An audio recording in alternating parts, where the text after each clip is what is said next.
안녕하세요. 결혼 7년 차 주부입니다. 결혼을 한 지 오래된 것은 아니지만 체감상으로는 거의 30년은 시집살이를 한 것처럼 참 힘든 생활이었어요. 저는 이남 1녀, 장남에게 시집을 갔습니다. 남편은 다정다감하고 저와의 사이도 좋았지만 시집살이는 쉽지 않았어요. 그나마 시부가 계실 때에는 시모의 시집살이가 그다지 힘들지는 않았는데 결혼 4년 차에 시부가 돌아가시고 난 후에는 시모의 행포가 점점 심해졌습니다. 그때 당시만 하더라도 저는 직장에 다니고 있었어요. 그런데 평일 주말할 것 없이 급하다며 시모는 저를 불러댔습니다. 어머님, 어디가 편찮으신 거예요? 당장 와야 할 정도로 안 좋으신 거예요? 남편한테 전화는 해보셨어요? 예, 뭐하러 동수한테 전화를 해? 네가 있잖니? 그냥 좀 감기 몸살 걸린 것 같다. 몸이 으슬으슬 추운 게 통밥도 못 해 먹겠고 그러네. 이왕 온 거 우리 집 청소 좀 해다오. 내가 하려고 하니까 몸살 나서 몸이 영 안 움직여지네. 네? 어머님, 괜찮으신 거예요? 아까는 당장 쓰러질 것 같이 어지럽고 속도 안 좋다고 하셨잖아요. 아유, 그러게나 말이다. 너한테 전화할 때는 또 그랬는데 지금은 안 그렇네. 너 오니까 괜찮아졌나 보다. 어쨌든 이왕 온 김에 우리 집 청소도 좀 해주고 저녁밥도 좀 챙겨주고 가렴. 어머님, 저 일도 다 빼고 왔어요. 급하다고 해서 그랬는데 이러시면 어떡해요? 아니, 너는 시모 아픈 것도 신경이 안 쓰이니? 아프니까 오라고 했지. 안 아픈데 오라고 했겠어? 그때는 정말 아팠다니까. 무슨 그렇게 괜히 부른 것처럼 이야기를 하니? 너 정말 서운하다. 어머님, 제가 더 서운해요. 아들은 바쁘니까 안 되고 며느리는 오라가라 해도 되고 그런 게 어디 있어요? 몸이 너무 안 좋아서 꼼짝을 할 수 없다고 해서 가보면 시모는 아픈 곳 하나 없이 멀쩡했습니다. 그냥 불러서 이것저것 집안일이며 심부름이며 부려먹으려고 불렀던 것이었어요. 저도 결혼 초반에는 시모의 말에 내내 하면서 모두 들어주었습니다. 그렇다 보니 시모의 태도가 점점 심해지면서 제가 감당하지 못할 정도가 되더라고요. 시모에게 직접 버겁다고 이야기를 해보았지만 시모는 그런 저의 태도가 괘씸하다고 생각을 하셨죠. 어머님, 제가 집에 계속 있는 것도 아니고 일도 하고 있잖아요. 어머님이 진짜 편찮으셔서 움직이지 못하시는 거면 제가 와야 되겠지만 그렇지 않은 경우에는 오기가 조금 힘들어요. 이해하시죠? 이해? 예. 너는 네가 아픈데 남편이 바쁘다고 해서 안 오면 서운하지 않니? 나도 마찬가지다. 내 몸이 아픈데 바쁘다고 안 오면 서운하지 않겠니? 그러니 그런 건 내가 아니라 네가 이해를 해야지. 알겠어요, 어머님. 근데 저는 바쁘니까 앞으로는 동수 씨한테로 전화를 해주세요. 아니, 동수는 일이 바쁘잖아. 걔는 가정을 책임지는 가장인데 어떻게 함부로 전화를 하니? 그냥 네가 받아서 오면 되잖아. 너는 무슨 밖에서 몇 푼이나 번다고 일을 빼면 안 되느니 어쩌느니 하는 거냐? 다른 며느리들도 다 이러고 산다. 너만 이렇게 하는 거 아니야. 내가 얼마나 너를 봐주고 있는 줄 아니? 그거 고마울 줄은 모르고 뭐라고? 바쁘니까 오기 힘든 거 이해하라고? 아니, 나는 이해 못한다. 어머님, 저도 일이 바빠요. 저도 중요한 일이고요. 그건 아들이든 며느리든 다 똑같아요. 똑같은 게 어디 있니? 우리 동수의 일은 몸도 쓰고 머리도 쓰고 힘든 일이잖니. 근데 너는 따뜻한 사무실에서 컴퓨터만 하고 있는데 뭐가 힘들고 어려워? 그건 다 핑계다. 거기다가 넌 맏며느리인데 이 정도는 해야 며느리 둘이 제대로 한다고 말은 해보지 않겠어? 어머님, 저만큼 하는 사람이 어디 있다고 그러세요? 계속 이렇게 하시면 저도 그냥 다 놓겠습니다. 시모는 아들이 바쁜 건 중요한 일이지만 며느리가 바쁜 건 핑계대는 일이라고 생각을 하셨어요. 이런 상황들이 반복되면서 스트레스가 극심해졌고 심리적으로 우울과 불안이 반복되는 생활이 지속되었습니다. 일을 하다가도 시어머님의 전화가 뜨기라도 하면 그때부터 심장이 두근두근대며 화가 나기 시작했습니다. 더 이상은 참을 수 없다고 생각한 저는 남편에게 헤어지겠다고 선언도 했었죠. 나 어머님 감당 못해. 당신이 감당을 하던지 아니면 나랑 헤어지든지 하자. 갑자기 무슨 얘기야? 엄마가 계속 당신 불러? 그래. 당신 일은 세상 중요한 일인데 내 일은 아무나 할 수 있는 흔한 일이라 생각하시잖아. 나도 열심히 일하고 있는데 나는 자기가 부르면 꼭 와야 한대. 이게 말이나 돼? 나 더 이상 못하니까 제발 나랑 이혼해줘. 여보, 갑자기 왜 그래? 아니, 내가 엄마랑 얘기를 해볼게. 그니까 좀 진정해. 진정? 당신 지금까지 방관해놓고서는 무슨 소리를 하는 거야? 내가 이렇게 스트레스를 받는 동안 당신 아무것도 한 게 없잖아. 나 이대로는 버티지 못할 것 같으니까 제발 그만하자고. 알았어. 다시는 엄마 안 보여줄 테니까 제발 이혼하자는 말만 그만해줘. 저는 남편을 정말 사랑하고 아꼈지만 시모의 횡포에 더 이상 견딜 수 없다고 생각이 들었어요.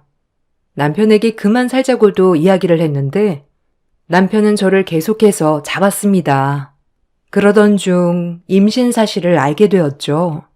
임신을 하고 나서 남편은 다시는 시모를 못 보게 해주겠다며 시모의 핸드폰에도 제 번호를 지우고 제 핸드폰에도 시모의 핸드폰 번호를 지웠습니다. 거기다가 집도 바로 이사를 가 시모가 찾아올 수 없도록 해주었죠. 당신 앞으로 엄마 볼 일 없을 거야. 그러니 이제는 마음 놓고 지내. 여보, 그래도 괜찮겠어? 나 때문에 어머님한테 그래도 괜찮겠냐고. 나 당신이 힘든 거 다 알고 있었어. 그래도 고부 갈등에 내가 끼면 안 된다고 생각을 했었는데 내가 끼지 않으니 상처는 더 깊어지고 엄마의 행동은 더 난폭해지더라. 더 이상은 나도 안 되겠다고 생각을 해. 지금이라도 바로 잡아야 되겠어. 이제야 이렇게 해서 미안해. 출산 후까지도 저는 시모를 전혀 보지 않은 채 지냈습니다. 그렇게 결혼 5년 차가 지나고 아이가 태어난 뒤 얼마 지나지 않아 시모가 쓰러지게 되었습니다. 그 소식을 듣고 시댁 식구들은 모두 난리가 났죠. 건강하게만 보였던 시모의 건강이 좋지 않다고 하니 다들 어떻게 해야 될지 난감한 듯 했어요. 시모는 그동안 나에게 미안했다며 이제는 서로 잘 지내고 싶다는 말을 전해왔습니다. 저는 시모가 쓰러진 이후로 다시 교류를 시작하게 되었습니다. 실제로 시모와 만났을 때에도 시모는 눈물을 흘리면서 저에게 용서를 구하기도 했어요. 얘야, 내가 정말 잘못했다. 내가 괜히 힘들 부린 거야. 우리 양반 가시고 나서 내가 의지할 데가 없으니 그런 것 같다. 네, 어머님. 앞으로는 조심해 주셨으면 좋겠어요. 또 예전처럼 그러시면 더는 왕래하기 힘들어요. 그래, 미안하다. 내가 다시 그렇게 하면 다시는 용서하지 말아라. 시모랑 다시 교류를 시작하고 나서는 저도 아이를 데리고 시댁에도 여러 번 방문을 했었죠. 시모는 종종 속을 긁는 이야기를 하긴 했지만 전처럼 저에게 횡포를 부리는 것은 아니었어요. 그렇게 1년여가 더 지나고 나서 저는 다시 시모와 교류를 한 것에 대해 후회를 하게 되었습니다. 시모의 본색은 다시 드러나게 되었죠. 전처럼 말로 저를 무시하는 것이 아니었기 때문에 다른 사람들은 시모가 개과천선했다고 이야기를 했지만 사실상 시모는 말로만 괴롭히지 않을 뿐 다시 전과 비슷하게 변하기 시작했습니다. 어머마, 다음 주에 뭐하니? 병원 가야 하는데 나 혼자 가려고 하니 힘들구나. 병원이요? 지난주에 다녀오셨는데 다음 주에도 가셔야 되는 거세요? 뭔가 증상이 또 나타나는 것 같아서 미리 가보려고. 엄마, 지난주에 갔는데 왜 다음 주도 또 가겠다는 거야? 갈 거면 그냥 나랑 같이 가. 내가 시간 빼서 올게. 아이고, 아니다.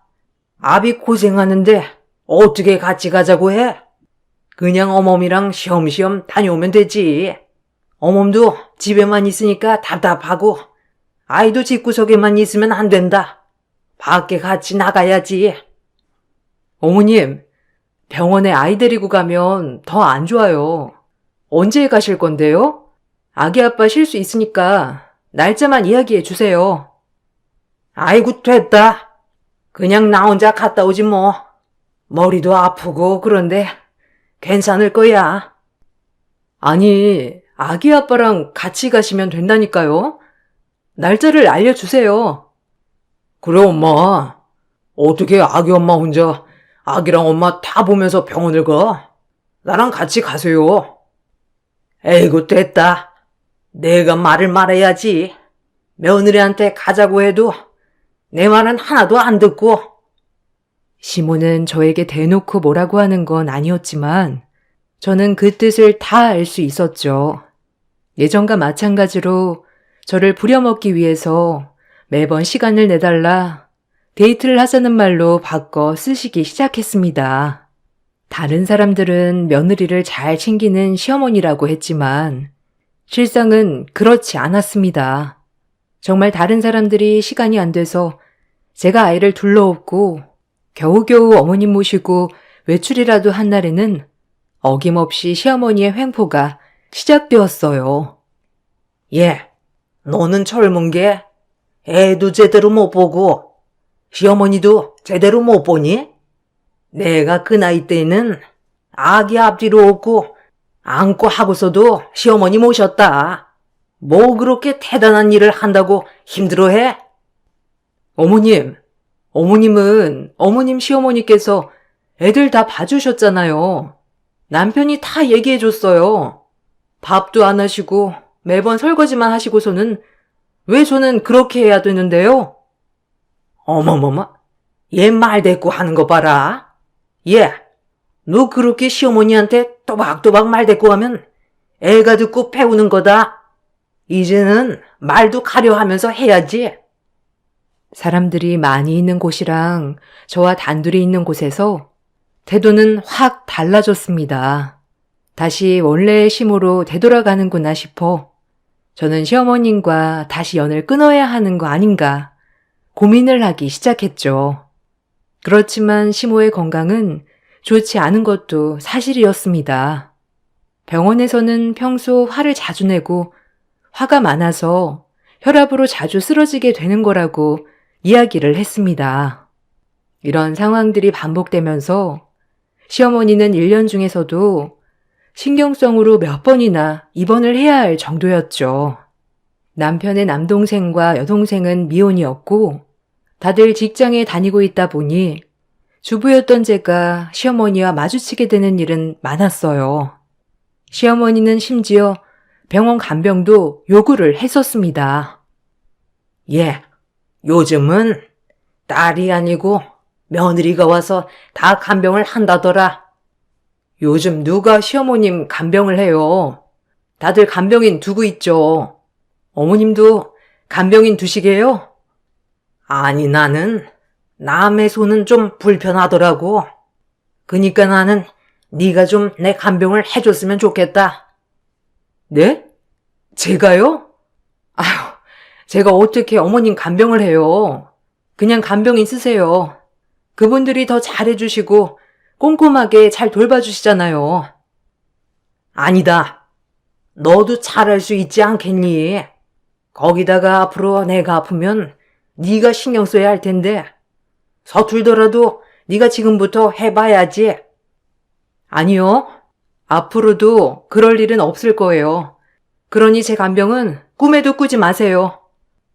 시모는 계속해서 저에게 간병을 요구했지만 사실 아이도 어리고 간병도 쉽지 않은 일이라는 걸 알고 있기 때문에 매번 거절을 했습니다. 그렇지만 시모의 요구는 사그라들지 않았어요. 남편도 처음에는 계속해서 같이 거절을 해주었지만 매번 나가는 간병인 비용도 만만치 않은 상황이었어요. 특히나 동생들 모두 사회 초년생이었기 때문에 모든 것을 감당하기 어려웠고 비용은 남편이 조금 더 부담을 하게 되었죠. 저에게는 티를 내지 않았지만 힘들어하는 남편을 보면서 조금이라도 도움이 되어야 되겠다 싶어서 결국에는 시모의 간병을 시작하게 되었습니다. 여보, 사실 나 당신 어머님 병원비, 간병비 때문에 고민하는 거 알고 있었어. 그런데도 그냥 외면했어. 내가 너무 힘들까봐. 알아. 당신 엄마 때문에 힘들었잖아. 지금도 엄마가 아프니까 어쩔 수 없이 받아준 거고. 그거에 대해서 정말 고마워. 지금은 신경 쓰지 않아도 괜찮아. 비용은 어떻게든 마련하고 있으니까 당신이 신경 안 써도 돼. 어떻게 신경을 안 써? 당신이 이렇게 고민하고 고생하는데 좀 고민하다가 결정한 건데 내가 어머님 간병할게. 아이도 이제는 어린이집도 가니까 낮 시간대는 내가 있을 수 있을 것 같아. 당신 그래도 괜찮겠어? 엄마랑 둘이 있는 건 더 힘들어하지 않았어? 무리하지 않아도 돼. 동생들도 같이 간병할 거니까. 어떻게 일 다니고 있는 사람들한테 간병을 하라고 하겠어. 그냥 내가 할게. 대신 집안일은 좀 부족해질 수 있으니 이해할 수 있지? 당연하지. 여보, 정말 고마워. 내가 정말 복 받았나 보다. 당신 마음이 이렇게 넓으니까 정말 고마워. 내가 잘할게. 남편에게 어머님 간병을 하겠다고 처음 이야기를 했을 때 남편은 정말 다행이라는 얼굴을 하고 저를 보았어요.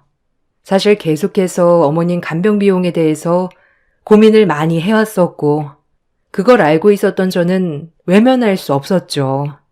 저는 꾹 참고 남편을 위해서, 가족을 위해서 감당하기로 결심을 했습니다. 역시나 시모는 저에게 요구하는 것들이 많았습니다.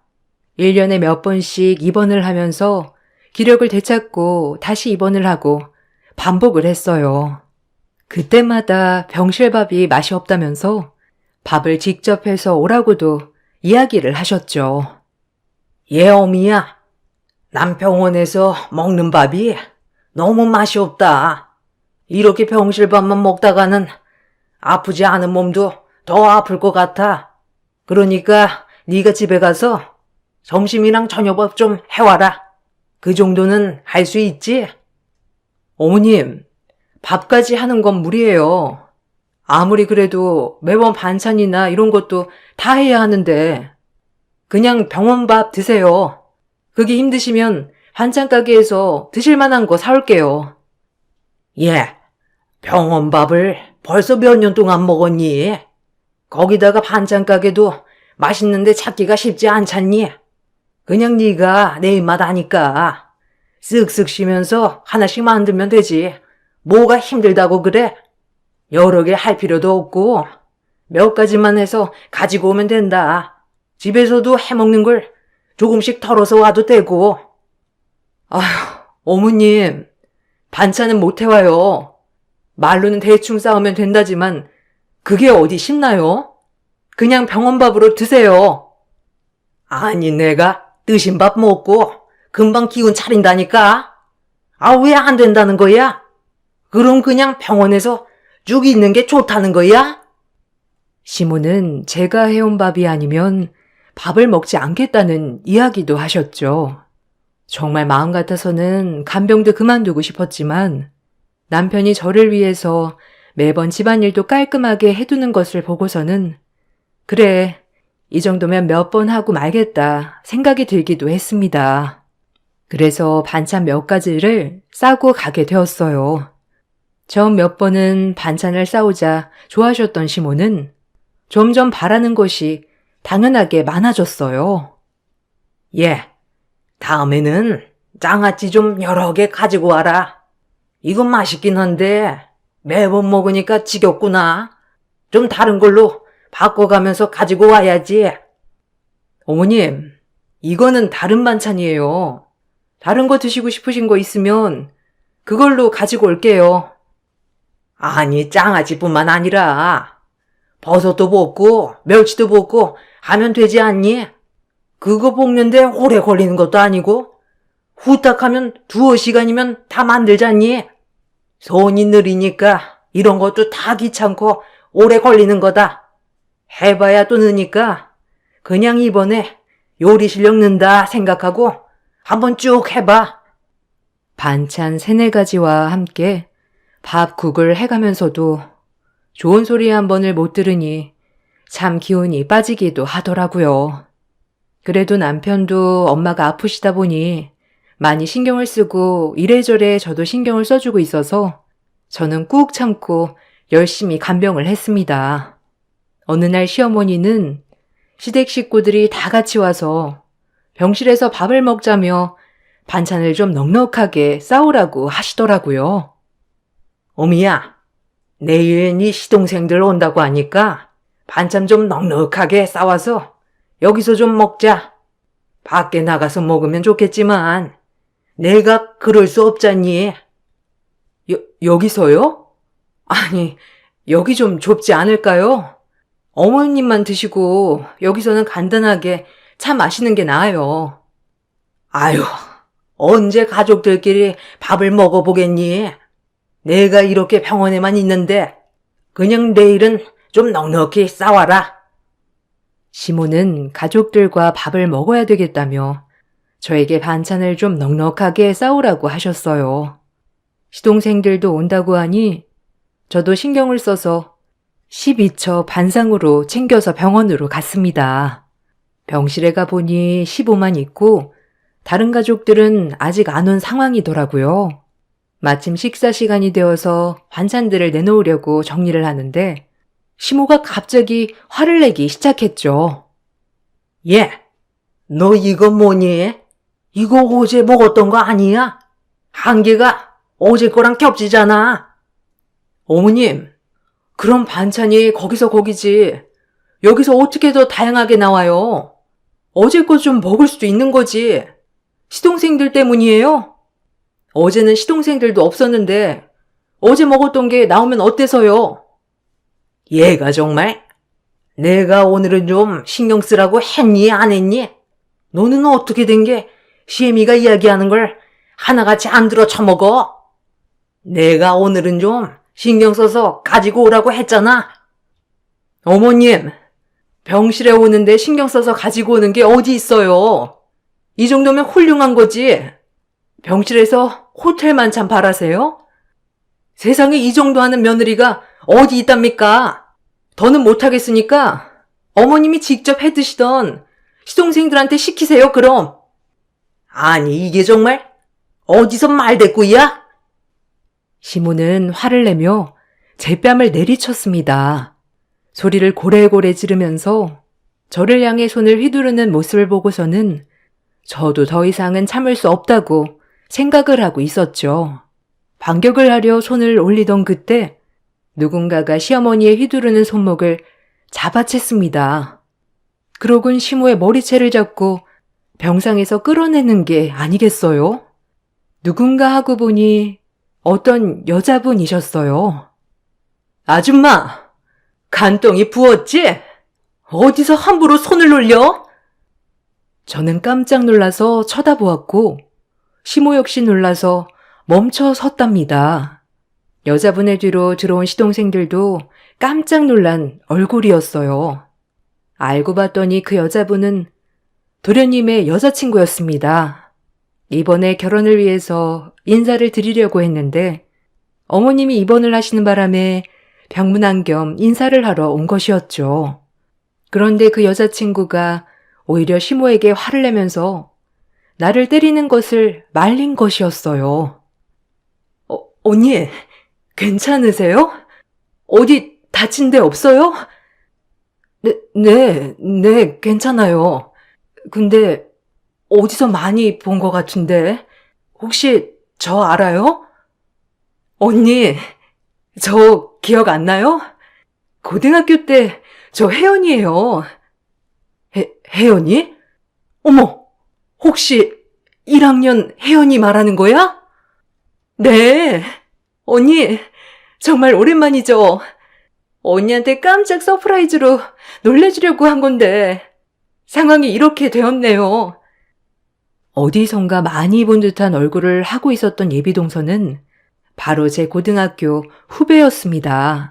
1살 어린 후배였던 예비동서는 타지에서 전학을 와 친한 친구가 한 명도 없었던 상황이었어요. 그때 당시 동서는 고등학교 생활에 전혀 적응을 하지 못했지만 이미 똑똑하고 얼굴도 예뻤던 동서를 시샘하던 친구들이 있었던 것이죠. 아무런 친구도 만들지 못했던 동서에게 나쁜 친구들은 심하게 괴롭히기도 했었어요. 그런 동서를 우연히 보고 구해줬던 것이 인연이 되었던 것입니다. 언니, 그때 언니가 저 안 구해줬으면 사실 저 나쁜 선택했을지도 모르겠어요. 그때 정말 학교도 가기 싫고 아침에 눈 뜨기도 싫었는데 그때 오늘이 마지막이다 생각하고 갔던 날 언니가 저 구해준 거잖아요. 기억나요? 그때 맞아. 수업 끝나고 학교 뒤편으로 가는데 애들이 누굴 엄청 괴롭히고 있었는데 나도 동생 생각이 나서 그랬지 뭐. 어쨌든 이렇게 잘 살고 있었다니 다행이다. 잘 지냈지? 아, 그럼요. 언니 덕분에 저 정말 잘 지냈어요. 그때 1년만 학교 다니고 전학 가게 되면서 아쉽게 되었죠. 언니한테 연락하고 싶었는데 그때는 연락처도 서로 모르고 그래서 아쉬웠거든요. 아, 그러게. 매번 쉬는 시간마다 우리 같이 만나서 이야기도 나누고 그랬는데 어떻게 서로 전화번호도 모르고 그랬지? 이메일 주소라도 알아둘 걸 그랬나 보다. 저는 그래서 전학 간 다음에도 종종 학교 찾아가기도 했어요. 근데 언니가 고3이라 만나기 쉽지 않더라고요. 맞아. 나 그때는 매일 도서관에만 있었거든. 늦은 이야기지만 정말 그때 감사했어요. 언니 덕분에 괴롭히던 친구들도 그날 이후로 저 건드리지도 않았고 쉬는 날에도 언니가 계속 찾아와서 저 진짜 힘 많이 됐거든요. 1년을 그래서 버틸 수 있었던 것 같아요. 정말 감사해요. 아유, 뭘. 너도 이번에 나 구해줬으니 퉁치는 거지 뭐. 예비동서와 이야기를 나누면서 그동안의 시간들을 공유하게 되었어요. 1년 동안 학교를 다니면서 저 덕분에 버티며 다니긴 했지만 전학을 가고 나서는 심리적인 문제 때문에 계속 치료를 받게 되었다고 하더라고요. 트라우마 때문에 다시 학교를 찾아오지 못하다가 겨우겨우 저를 찾아서 한번 왔었는데 결국 만나지 못했던 것이었죠. 그렇게 세월이 흘러서 예비동서는 남편의 남동생 도련님과 만남을 갖게 되었고 연애를 하던 중에 우연히 보게 된 가족 사진으로 형수님이 저라는 것을 알게 되었다고 해요. 운명이구나 생각을 했던 예비동서는 시댁에 인사를 하러 갔을 때 깜짝 놀래줘야 되겠다 생각을 했던 것이죠. 그러다 병실에 들어오기 전에 시모가 저의 뺨을 때리고 화를 내는 모습을 보게 된 것이었어요. 그때 자신이 학창 시절에 나쁜 친구들에게 맞았을 때 제가 자신을 구해주려고 화를 내며 자신을 감쌌을 때가 생각이 났다고 해요. 언니, 있잖아요. 사실 저 지금도 어제 일처럼 생생해요. 그때 친구들이 저 때리고 그랬던 거요. 생각이 날 때면 정말 앞이 캄캄할 정도로 숨이 막히는데 그때마다 언니 손이 저를 감싸줘서 견딜 수 있어요. 정말로요. 언니가 맞는 걸 보고 정말 앞뒤 안 보고 바로 뛰어들어가게 되더라고요. 사실 저에게는 생명의 은인이나 다름없는데 그런 몰상식한 짓을 하다니 제가 다 화가 났어요. 아휴, 그러게. 나 그때는 진짜 당당하게 너 구해줬는데 순식간에 그렇게 당하다니. 그래도 나도 맞대응하려던 찰나에 네가 온 거고 앞으론 그 몰상식한 노인네랑 손절하려고. 맞아요, 언니. 언니는 참 당당하고 멋진 사람이에요. 거기다가 힘이 되는 사람이고요. 그런 대접받을 이유 하나도 없어요. 그동안 잊고 있었던 제가 생각이 나는 듯 했어요. 남편을 너무나 사랑했기 때문에 남편의 고생을 덜어주기 위해서 한 행동이었지만 결국에는 시모가 나를 무시하게 만드는 일이 되어버린 것이었죠. 사건이 일어난 이후로 저는 남편에게 더 이상은 못하겠다며 이혼을 선언했습니다. 여보, 나 더 이상 이제 이 짓거리 안 해. 당신 정말 최선을 다한 거 알아. 그렇지만 우리 사이에 시어머님이 계시는 걸 나도 당신도 무시할 수 없어. 이건 어쩔 수 없는 거고 앞으로도 바뀌지 않는 거야. 그러니 이제는 우리 둘이 그만해야 할 것 같아. 여보, 제발 그렇게 결단하지 마. 이혼만은 안 했으면 좋겠어. 이혼은 정말. 그렇지만 당신이 힘들다면 별거를 하자. 남편은 이혼 대신 당분간 떨어져 지내면서 마음을 정리해보자며 별거를 이야기했어요. 남편은 계속해서 제 마음을 돌려보려고 노력했는데 시모는 그런 남편의 노력은 아랑곳하지 않고 저에게 전화로 폭언을 날리기도 했죠. 야, 네가 뭔데 우리 아들한테 이혼을 언급해? 너 그깟 밥 몇 번 해왔다고 유세 떠는 거니? 너 맏며느리 아니야? 맏며느리면 며느리 도리는 해야지. 어디 건방지게 이혼을 언급해? 당장 너 내 앞으로 와서 무릎 꿇고 사과해. 뭐? 사과?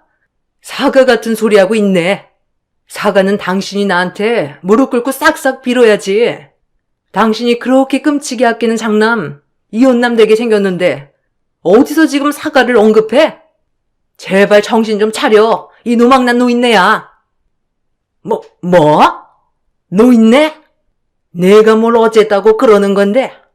내가 너한테 돈을 달라고 했니? 뭘 달라고 했니? 고작 시어머니 간병해주는 게 그렇게 고가워서 하늘 같은 남편한테 이혼하자고 하는 거니? 어디 그 잘난 입으로 얘기해봐. 그래, 당신 고작 그 간병 때문에 나랑 아기 아빠 갈라서기로 했네요. 이제 속 시원하세요? 당신이 바라던 대로 됐으니 잘난 장남이랑 시동생들 품에 끼고 어디 한번 잘 살아봐. 지 자식들도 안 하는 간병을 왜 생판 남인 내가 해야 하는데 그것도 모자라서 내게 손까지 올려? 당신이 그러니 대우를 못 받는 거야. 그러니 자식들도 외면하는 거라고. 어디 당신 자식들한테 간병해달라고 구걸이라도 해보시던가. 뭘 잘났다고 행포야 행포는? 너 말 다 했니? 네가 뭘 했다고 노력을 했단 거냐? 네가 어떤 노력을 했다고 감히 그렇게 말하냐고? 노력? 매일같이 병실에 육접 반상 이상 대령했는데 그건 노력이 아니고 노력 할애비였답니까? 제발 뇌를 거쳐서 말을 내뱉으세요. 시모는 끝까지 저에게 횡포랑 횡포는 모두 부렸어요. 시어머니의 전화를 받고서는 며칠 동안 정신을 놓을 것 같아 어지럽기도 했지만 그런 저의 곁에 있으면서 위로를 해주었던 건 예비 동서인 혜연이었어요. 혜연이는 그날 사건 이후로 도련님과의 모든 결혼 계획을 중단했습니다. 사실상 혜연이의 마음은 더 이상의 결혼 진행은 하고 싶지 않다였지만 도련님은 혜연이와 결혼을 바랐어요. 도련님이랑 이야기는 해봤어? 뭐라고 해? 그냥 엄마 상관없이 안 보게 해줄 수 있으니 결혼하자고 하죠. 근데 저는 싫어요. 몰랐으면 모를까. 제 눈으로 보고서도 결혼을 한다? 그건 용납되지 못할 것 같아요. 언니는 좀 괜찮아요? 그래, 나도 뭐 괜찮아지겠지. 상처는 없어지는 건 아니더라고요. 아마 평생을 가지고 가야 할 일이 될 수도 있고요. 근데 그걸 잘 치료하면 그냥 그런 대로 잘 견뎌서 지나갈 수 있는 것 같아요. 저는 그때 그 치료제가 언니였고요. 그러니? 그래도 큰 도움이 되었다니 그것만으로도 위로가 되네. 언니가 저 고등학교 때 저 구해준 것처럼 언니도 지금 상황에 제가 도움이 되었으면 좋겠어요. 저는 그 말을 듣고 내 편이 또 하나 생겼다는 것에 안심이 되었어요. 나중에 물어보니 도련님은 예비 동서가 아니라면 평생을 결혼하지 않겠다며 선언을 한 모양이더라고요. 거기다가 남편 역시 저와 이혼을 하게 되면 시모를 보지 않고 살겠다고 이야기를 했다고 해요. 그 말을 듣고 나서 시모는 자신의 행동을 되돌아보게 되었는지 어느 날 갑자기 저를 찾아오기도 했습니다. 어미야, 내가 정말 미안하다. 큰애고 작은애고 나랑 연 끊겠다고 하는데 네가 좀 도와주면 안 되겠니? 제가요? 제가 도와드릴 건 없을 것 같네요. 어미야, 내가 너무 못되게 굴어서 미안하다. 저번에 그랬을 때 내가 반성했는데 또 그렇게 해서 많이 화났니? 그때 저한테 사과하시면서 하신 말 기억나세요? 다시 한번 그런다면 용서하지 말라는 말씀이요. 아유, 정말 내가 죽을 죄를 지었다. 너를 무시하려고 한 건 아니었는데 내 욕심이 과했어. 한 번만 용서를 해다오. 우리 아들들 다 나랑 연 끊겠다고 난리인데 한 번만 우리 아들들이랑 이야기 좀 해다오. 저는 더 이상 할 얘기 없어요. 자식들이 그렇게 나오는 건 다 본인 업보겠죠. 그리고 그때 상처 저 안 잊고 있습니다. 저한테 손찌검한 부분에 대해서도 위자료 청구할 테니 그런 줄 아세요. 이렇게 사과하셔도 이미 늦었어요. 남편에게 이혼을 요구했다면서 당장 찾아와 무릎 꿇고 싹싹 빌라고 했던 시모는 반대로 저에게 찾아와 울며불며 사과를 했습니다. 시모의 모습에 조금도 동요되지 않더군요. 이미 이런 상황은 몇 년 전에도 경험한 일이었죠. 결국에는 시모의 행동은 변하지 않을 거라는 것도 알았습니다. 아마 이렇게 사과를 했던 것도 자신의 전부였던 자식들이 모두 등을 돌렸기 때문에 울며 겨자 먹기로 한 사과가 아닐까 생각을 하고 있어요. 예비 동서였던 혜연이와는 다시 친한 언니 동생으로 잘 지내고 있습니다. 그때 고등학교 시절로 돌아간다고 해도 저는 그때의 혜연이를 구해줘야 된다고 생각을 하고 있답니다. 당시에는 단순한 선행이라고 생각을 했던 일이었는데 이렇게 제 삶에 큰 도움이 되었네요. 앞으로도 저는 시모와 하야할 생각은 전혀 없습니다. 시모의 행동이 바뀐다고 하더라도 그게 진심일지 믿을 수 있을지도 모르겠네요. 제가 어머님을 용서하지 않는 것이 너무한 거 아니겠죠? 여러분은 어떻게 생각하시나요? 저는 사람은 바뀌지 않는다는 걸 다시 한번 느끼고 있어요. 저의 긴 글을 읽어주셔서 감사합니다. 모두들 행복하고 편안하세요. 안녕하세요. 경기도에 사는 40대 여자입니다. 제가 겪은 일로부터는 시간이 꽤나 지났지만 저도 제 이야기를 한번 써보려고 해요. 저는 20대 중반 어린 나이에 남편을 만나 결혼을 했습니다. 선을 보고 만났기 때문에 어느 정도 성격도 맞고 생활 환경도 비슷하여 선택한 결정이었죠. 아래로 줄줄이 동생들이 딸려 있었기 때문에 엄마 아빠의 부담을 덜어주고자 선택한 것도 있었죠. 이렇게 이른 나이에 시집을 온 저는 3년만 같이 살면 분가를 시켜준다는 말에 시부모님과 같이 살게 되었어요. 처음엔 제 부모님처럼 잘해주셨기 때문에 문제가 되지 않았어요. 시댁은 예전부터 자영업을 하셨기 때문에 점포를 운영하고 계셨죠. 결혼 전 남편이 회사를 그만두고 엄마 아빠를 도와 가게에서 같이 일하면 어떻겠냐고 해서 처음엔 내키지 않았어요. 하지만 계속되는 남편 설득에 결국 회사를 그만두고 어머님 아버님을 도와 점포를 운영하기 시작했습니다. 저와 적성에 맞진 않았지만 남편과 시부모님은 어차피 우리께 될 거니까 조금만 참고 열심히 해라 였죠. 남편도 같이 하는 일이었기에 하게 되었어요.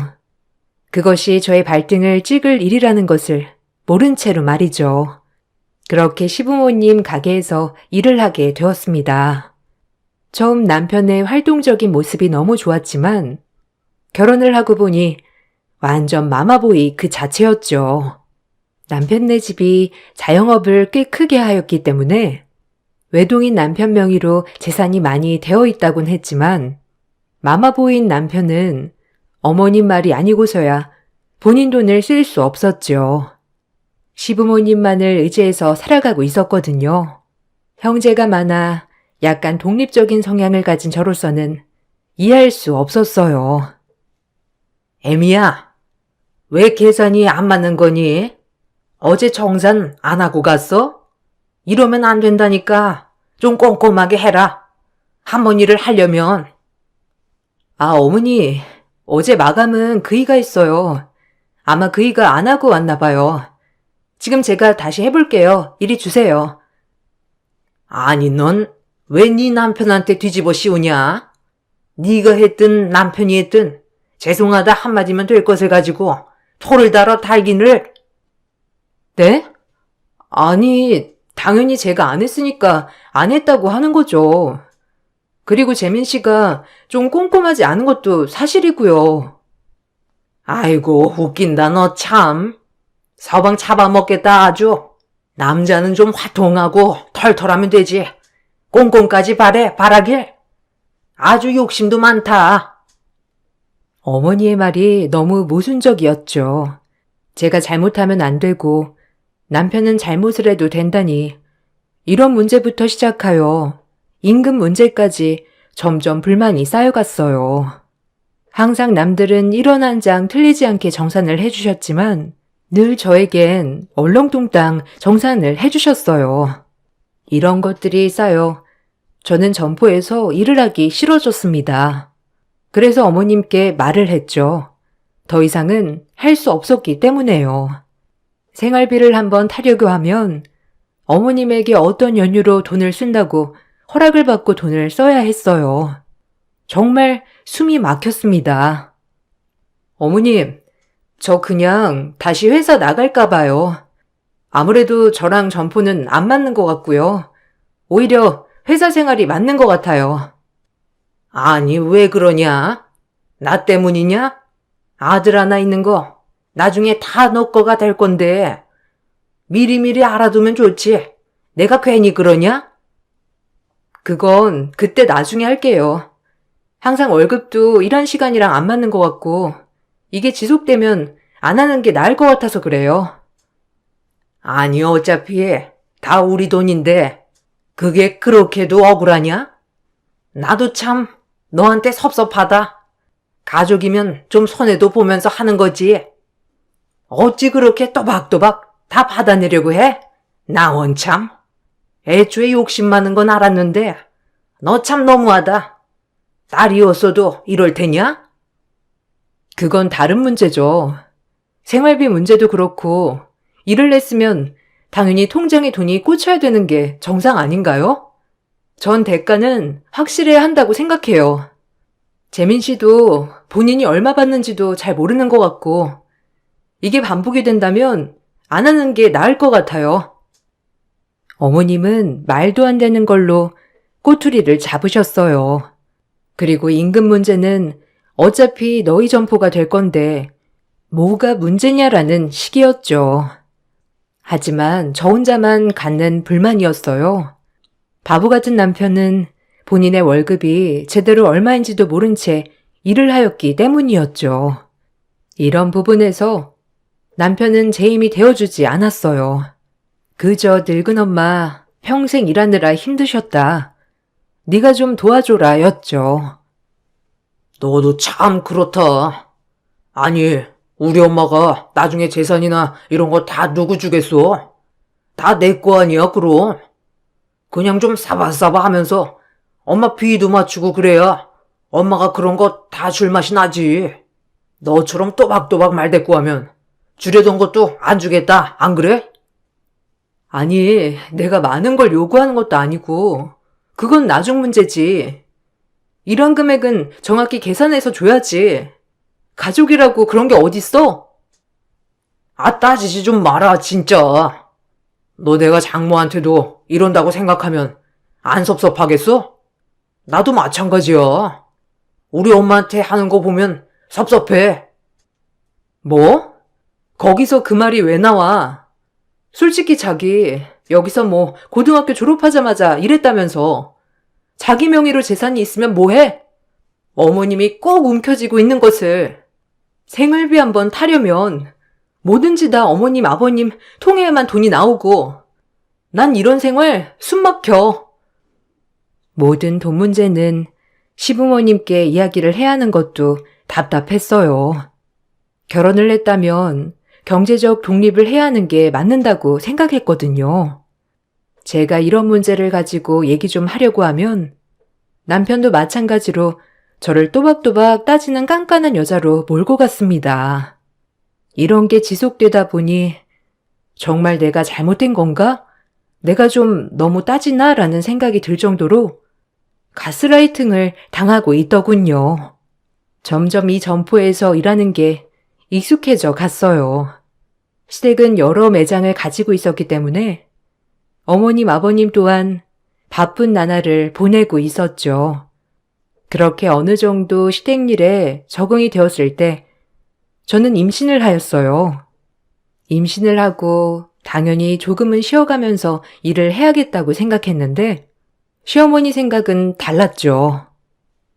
어머니, 저 임신했어요.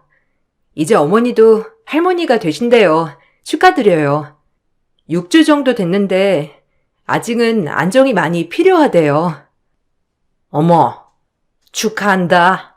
나도 우리 재민이 가졌을 때가 생각나는구나. 아주 그때 배불러서 일하느라 힘들었는데. 아, 힘드셨겠어요. 그래서 말인데 저는 근무 시간 좀 조절하려고 해요. 아무래도 서 있는 일이 많다 보니 아기한테 무리도 갈 것 같고요. 뭔 소리냐? 임신해도 똑같지? 오히려 많이 서 있고 움직여야 애도 빨리 나오고 얼마나 편한데? 내가 만삭 때까지 일한 결과 재민이를 얼마나 빨리 낳았다고. 걱정 말아라. 여기서 충분히 애 가져도 일할만 하니까 알겠지? 그러니까 조절은 말아라. 어머니의 말이 너무 섭섭하게 다가왔어요. 임신한 며느리를 똑같이 부려먹겠다는 마음을 알고 나니 너무 실망스러웠어요. 오히려 전 임신을 했다고 하면 쉬엄쉬엄 하라고 말을 해주실 줄 알았거든요. 하지만 제 생각과는 정반대의 결과였습니다. 그래서 전 제가 뱃속의 아이를 지켜야 한다는 생각으로 어머니께 못한다고 말씀을 드렸어요. 어머님은 길길이 날뛰었고요. 본인도 그렇게 일을 해왔으니 저도 똑같이 일을 해야 한다는 말씀이었죠. 너무한데 생각이 들었지만 제 편은 없었어요. 아니요, 어머니. 회사에서도 임신하면 휴가를 받는 판국에 저 이렇게는 일 못해요. 컨디션도 안 좋고 조금은 쉬면서 할래요. 아니, 임신했다고 유세 떠냐? 임신하고도 3교대 근무하는 사람들도 있는데 그건 다 정신력 문제야, 알아? 정신력이라뇨. 어머님, 제가 남의 애 가진 것도 아니고 어머님 손주를 가졌는데 어쩜 그렇게 말씀하실 수가 있으세요? 내가 틀린 말 했냐? 요즘 애들은 하여간 뭐만 하면 실공니. 그래서야 이 가게를 어떻게 너를 믿고 넘기냐? 못 들은 걸로 하마. 어머니, 엄연한 노동력 착취라고 생각 안 하세요? 제가 말을 안 해서 그렇지 참고 있는 게 한두 개가 아니라고요. 너 말 한 번 잘했다. 뭐 착취해? 참나. 아니 그럼 공짜로 내 재산을 다 얻으려고 했어? 노력한 만큼 받는 거야 알아? 너네가 이 재산 다 어떻게 모았다고 생각하니? 너처럼 실컷 다시고 모으면 모을 수 있었겠어? 열심히 해야 내게 되는 거라고. 어머님은 말이 안 통하셨어요. 무조건 근무 시간을 다 채워라였죠. 너무 서러웠습니다. 현대판 노예도 아니고 이게 뭔가요? 전 남편에게 말을 했지만 여전히 남편은 남의 편이었죠. 남편은 본인은 힘이 없으니 엄마 말을 들어라였습니다. 그래야 콩고물이 떨어진다고 말이죠. 너무 어리석어 보였어요. 본인이 노력해서 가정을 일궈 독립할 생각은 안 하고 그저 나중에 시부모님 재산을 물려받을 생각에 현재에 너무 안주하고 있다는 사실이 절 화나게 했죠. 전 아이를 가진 만큼 달라져야겠다고 생각했어요. 어떻게 어머님은 월급도 제대로 안 주시면서 일을 당당하게 시키셔? 임신해도 만삭 때까지 무조건 하래. 어떻게 생각해? 내가 힘이 있냐? 뭐 엄마 말이 그런다면 그렇게 해야지 안 그래? 그래도 요새 만삭이어도 일하는 사람은 하더라. 당신 진짜 어머님이랑 똑같구나? 아니면 당신도 어려서부터 가스라이팅 당한 거야? 자기 졸업하자마자 일했다며. 그래서 세뇌 당한 거 아니야? 보면 월급도 제대로 못 받고 있는데 이게 정상이냐고. 그래도 우리가 독립할 수 있게 월급은 제대로 줘야지. 애 낳아도 이럴래? 애 낳아도 계속 시부모님한테 의지하면서 살 거야? 당신 이제 아빠 된다는데 정신 차려. 애가 뭘 보고 배우겠어? 지금 나 가르쳐? 네가 뭔데 나한테 이래라 저래라야. 아무도 우리 엄마 아빠한테 불만 안 가져. 꼭 너 하나만 그러더라. 내가 괜찮다는데 지금 네가 나한테 따지면 뭐 어쩔 건데. 사람 피곤하게 하지 마라 진짜. 정 떨어지니까 알겠어? 에휴. 지금이라도 지금 자기 앞으로 되어 있는 건물이며 땅이며 문서 달라고 해. 어차피 자기 이름으로 되어 있잖아. 아기 태어나면 독립하자. 뭐라도 하면 먹고 살 수 있어. 어? 나 정말 숨 막혀. 매일 일은 일대로 하고 눈치 보면서 돈 타고 이게 뭐야? 사람 사는 거야? 그런 말 마. 엄마가 알아서 더 불려주시겠지. 네가 우리 엄마 수완을 몰라서 그래. 얼마나 대단한 사람인데. 남편의 말에 기가 막히고 코가 막혔어요. 당장이라도 뛰쳐나오고 싶었지만 뱃속의 아이가 무럭무럭 자라고 있는 바람에 참았습니다. 그리고 전 정말 만삭이 될 때까지 코피 터져가며 일을 했어요. 시어머니는 눈 하나 깜짝 안 하고 저에게 일을 시키셨고요.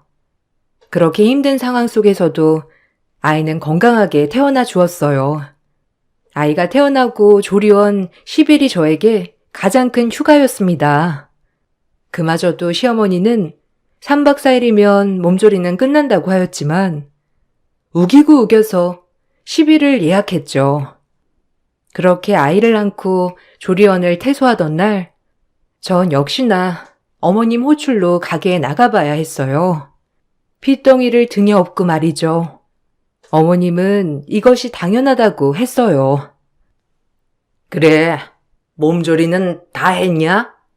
너도 참 너다. 우리 때는 하루 이틀만 몸 풀고 바로 나가서 일했는데 요즘 애들은 정신력이 글렀어. 네?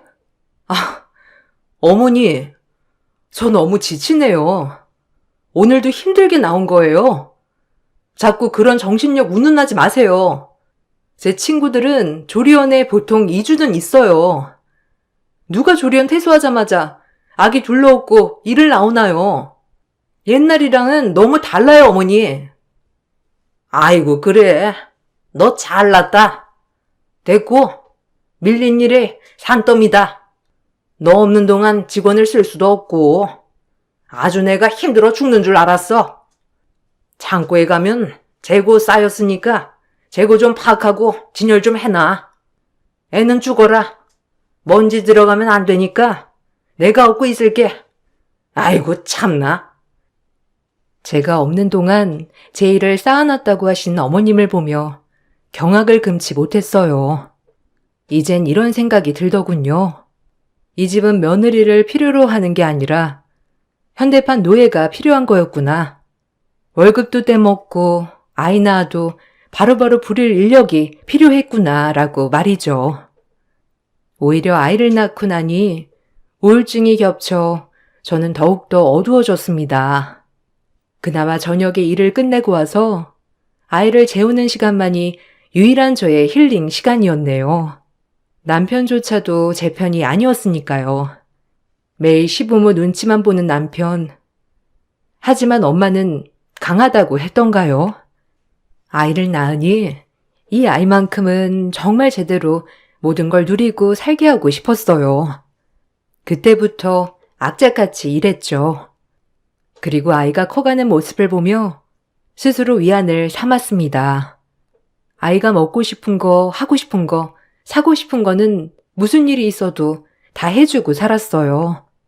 그렇게 모든 삶의 의미를 아이로 초점을 두고 살고 있을 무렵 저에게 또 다른 상처가 다가오고 있었죠. 원래도 남의 편이었던 남편이 이제는 외박과 도박을 일삼는 것이 아니겠어요? 총체적 난국이었죠.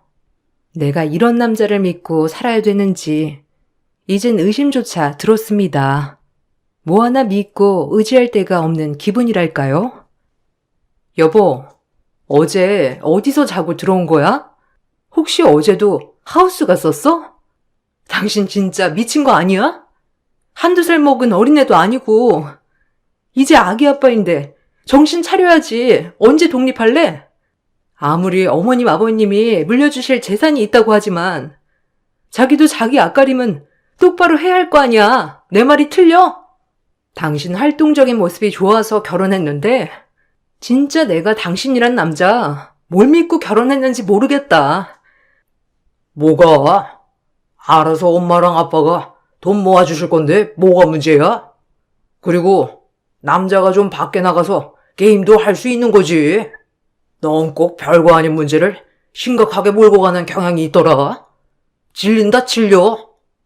애 낳고 바가지가 점점 더 심해지는 것 같아. 알아? 바가지라고 했어? 내 말이 틀리냐고. 어머님 앞에선 찍소리도 못하면서 나한테는 그렇게 말하고 싶어? 나 당신 와이프야. 네가 돈 모아주냐? 우리 엄마가 돈 모아주는 거지? 나한테 스트레스 풀지 마. 병원 가보라고. 너 정신 문제야 그거. 남편은 늘 이런 식이었습니다. 항상 제가 문제라는 식이요. 생각해보면 시집 올 때부터 잘못됐다는 생각부터 들었죠. 전 하루하루 낙이 없었어요. 그나마 정말 애 하나 곱게 자라는 것을 보는 마음으로 살았어요. 친정에 가서 하소연도 하고 친구들을 만나 실컷 수다를 떨면서 스트레스도 해소하고 싶었지만 365일 시댁 점포일을 해야 했기에 실수조차 없었어요. 하지만 그런 저를 시어머니는 못마땅해 했습니다. 제가 열심히 하면 할수록 시어머니는 저를 더 부려먹을 생각만 했으니까요. 시어머니는 젊어서 고생은 사서도 하는 것이라며 저에게 당연히 일을 해야 한다며 다그치셨죠. 정말 이혼하고 싶었습니다. 그놈의 애가 뭐길래 이혼하는 게 쉽지 않던지 지금 생각하면 조금 답답한 생각인 것 같기도 합니다. 그래도 언젠간 남편도 내 고생과 마음을 알아줄 거라 생각하며 버텼어요. 그리고 아들이 하고 싶은 것을 다 하고 사는 모습을 보며 위안을 삼았고요. 예, 내일은 거래처 가서 대금 결제 좀 해오너라. 물건을 띄웠으면 빨리빨리 입금을 해야지. 나 원참. 내일 갔다 오거라. 네, 거래처만 들리면 되죠? 그냥 오늘 다녀올게요. 용희 아빠 차 안 쓰니까 그거 타고 얼른 갔다 오죠 뭐. 그렇게 시어머니 심부름을 하려고 남편의 차를 타고 거래처로 향하는 길이었습니다. 오랜만에 남편의 차를 타보니 못 보던 방향제며 많이 바뀌었더라고요. 그러려니 하고 차를 한참 타고 가던 중 조수석 아래쪽에 반짝반짝거리는 걸 발견하게 되었어요. 급히 차를 세우고 이게 뭐지 하고 주워보니 웬 여성의 귀걸이였네요. 생전 귀걸이를 안 하기도 하고 왜 여기에 떨어져 있나 싶기도 하여 주워서 주머니에 넣었죠. 그때까진 정말 상상도 하지 못하였어요. 거의 붙어서 일을 하기도 하고 대부분 친구들도 누군지 다 알기 때문에 남편의 행동들은 의심 가는 게 전혀 없었거든요. 그렇게 거래처에 도착을 하게 되었고 대금 결제를 하려고 들어갔죠. 결제를 하고 나가려는 순간 거기 직원이 저에게 한마디 했어요. 그 말이 저에겐 큰 의심으로 다가왔습니다. 사모님, 오셨네요. 주말에 사장님이랑은 데이트 잘 하셨어요? 사장님이 급하게 가길래 어디 좋은 데 가시나 했는데. 네? 데이트요? 주말에 우리 그 일을 만났어요? 어디서요? 데이트 갔긴 했는데 거기가 어디였더라? 신촌 쪽에서 봤잖아요. 거기서 사장님 뵈서 반가웠는데 사모님도 같이 오셨다길래 인사드리려 하다가 급하게 가시길래요. 직원의 말을 들어보니 남편은 주말에 신촌 쪽에서 저와 데이트를 한다며 후다닥 갔다고 하였죠. 그 말을 듣고 나니 한 번 시작된 의심은 멈출 수 없었어요. 설마 아니겠지. 도박과 외박은 일삼았어도 간이 콩할 만한 사람이었기에 무언가를 주체적으로 하진 않았겠거니라고 생각한 제 탓이 컸던 걸까요? 너무 남편을 믿은 걸까요? 그날 전 집에 와 남편을 추궁하였어요. 오늘 거래처 갔었는데 대수 씨가 그러더라? 자기 주말에 신촌에서 봤다고. 나랑 있었다고 했다며? 왜 그랬어? 뭐? 그냥 뭐. 갑자기 왜 오셨냐고 하니까 자기 말이 나와버렸지 뭐. 그냥 진수랑 그날 게임방 갔었거든. 근데 거기 직원한테 게임방 다닌다고 할 수 있냐? 그래도 사장님 하는 사람 앞에서. 그래서 뭐라고 했어? 아니라고 했어? 그래서 나한테 지금 따지는 거야? 아니, 따지는 건 아니고 물어보는 거지. 혹시나 해서 자기가 신촌까지 갈 일이 뭐가 있나 싶기도 하고. 어쨌든 알겠어. 너 의심 같은 거 하지 마라. 매력 떨어진다. 가뜩이나 없는 매력 의심하기 시작하면 정도 떨어지니까 알겠어? 뭐? 바람 피운 놈이 성낸다더니 웬 오바야? 그리고 이 귀걸이는 뭐야? 당신 차 조수석에 떨어져 있던 건데 웬 귀걸이야? 그게 뭐지? 모르겠는데. 네 거 아니야? 난 모르지. 내 차 조수석에 너 말고 앉을 사람이 누가 있다고? 너무 당당한 남편의 말에 믿을 수밖에 없었어요. 그리고 전 개의치 않으려고 노력했어요. 조금 더 의심했어야 했지만 남편이 그럴 리가 없다고 당연히 생각했기 때문이죠. 그렇게 하나의 지나가는 에피소드겠거니 하고 생각을 하고 저는 반복되는 일상을 보내고 있었습니다. 그날은 제가 점포에서 야근을 하는 날이었어요. 보통 한 달에 한 번 정도 돌아가며 야근을 하는데 그날은 제가 야근을 하는 날이었어요. 남아있던 재고 조사도 할 겸 물건들도 좀 정리도 하고 그렇게 쉬엄쉬엄 야근을 하였죠. 그러다 저도 모르게 깜빡 잠이 들었어요.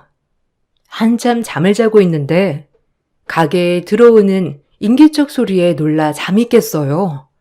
그리고 조금은 두려운 마음에 몸을 숨겨 그 일행들을 보고 있는데 저희 가게에 오래된 직원들이었어요.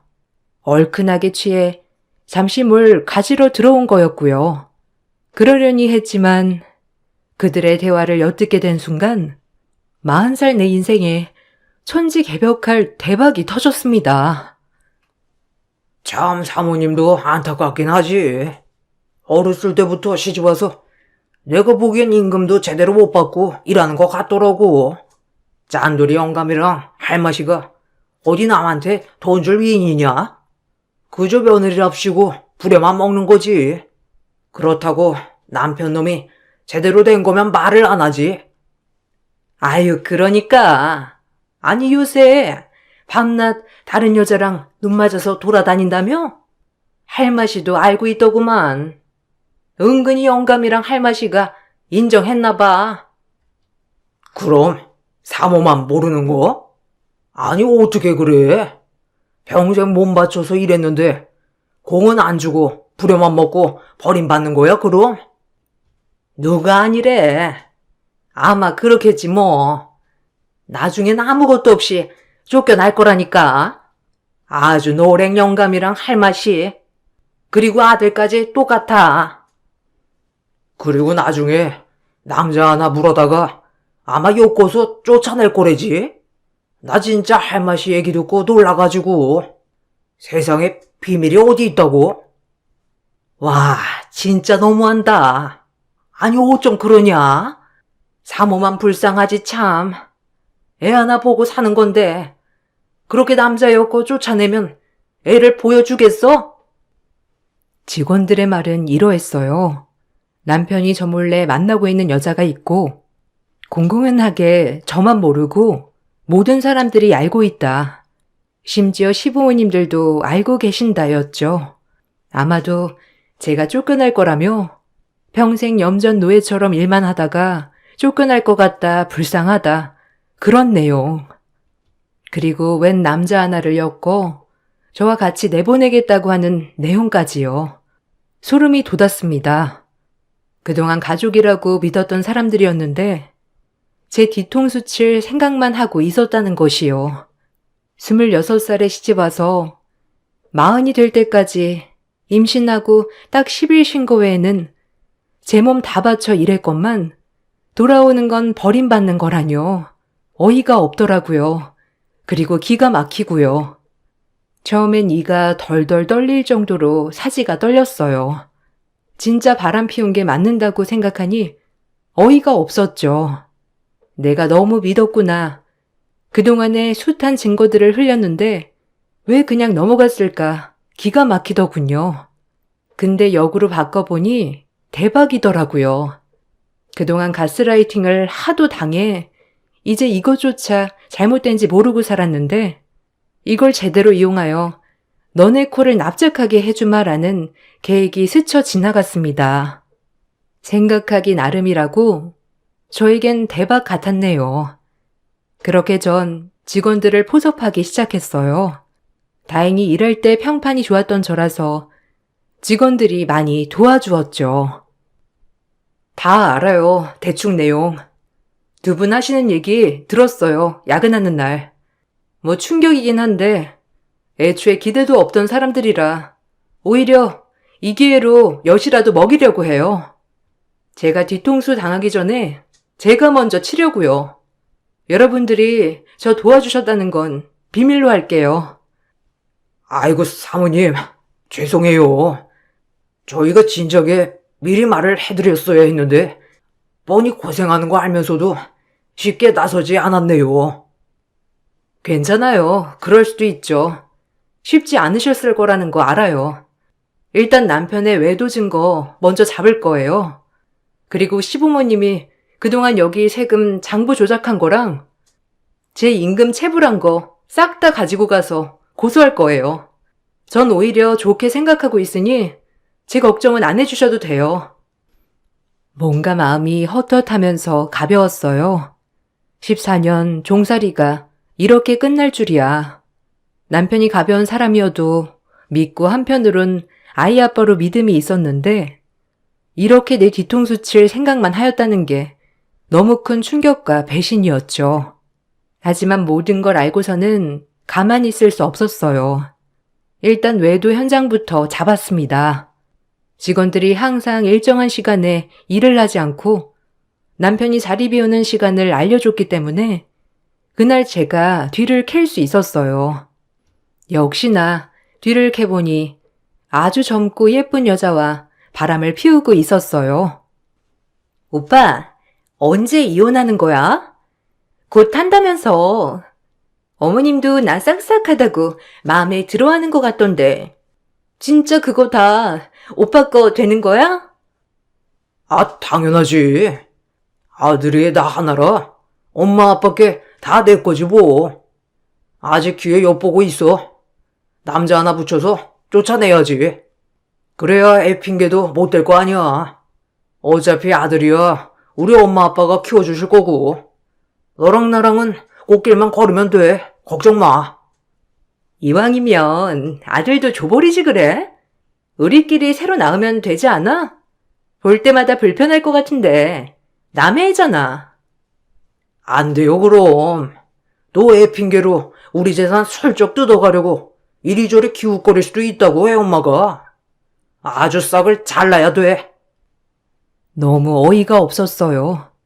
카페에서 저런 얘기를 하고 있다니 두 문애들의 대화를 녹음하고 사진을 찍었어요.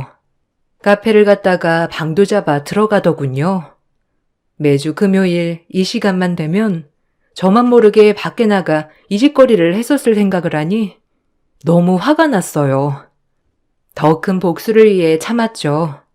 그리고 전 변호사 사무실에 찾아갔습니다.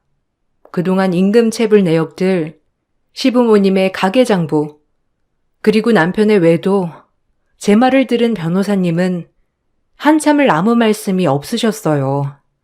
어떻게 14년을 참고 살았냐고 말했죠. 당연한 줄만 알았습니다. 처음엔 잘못된 건 알았지만 시간이 지날수록 저도 그 집에 스며들었기 때문이죠.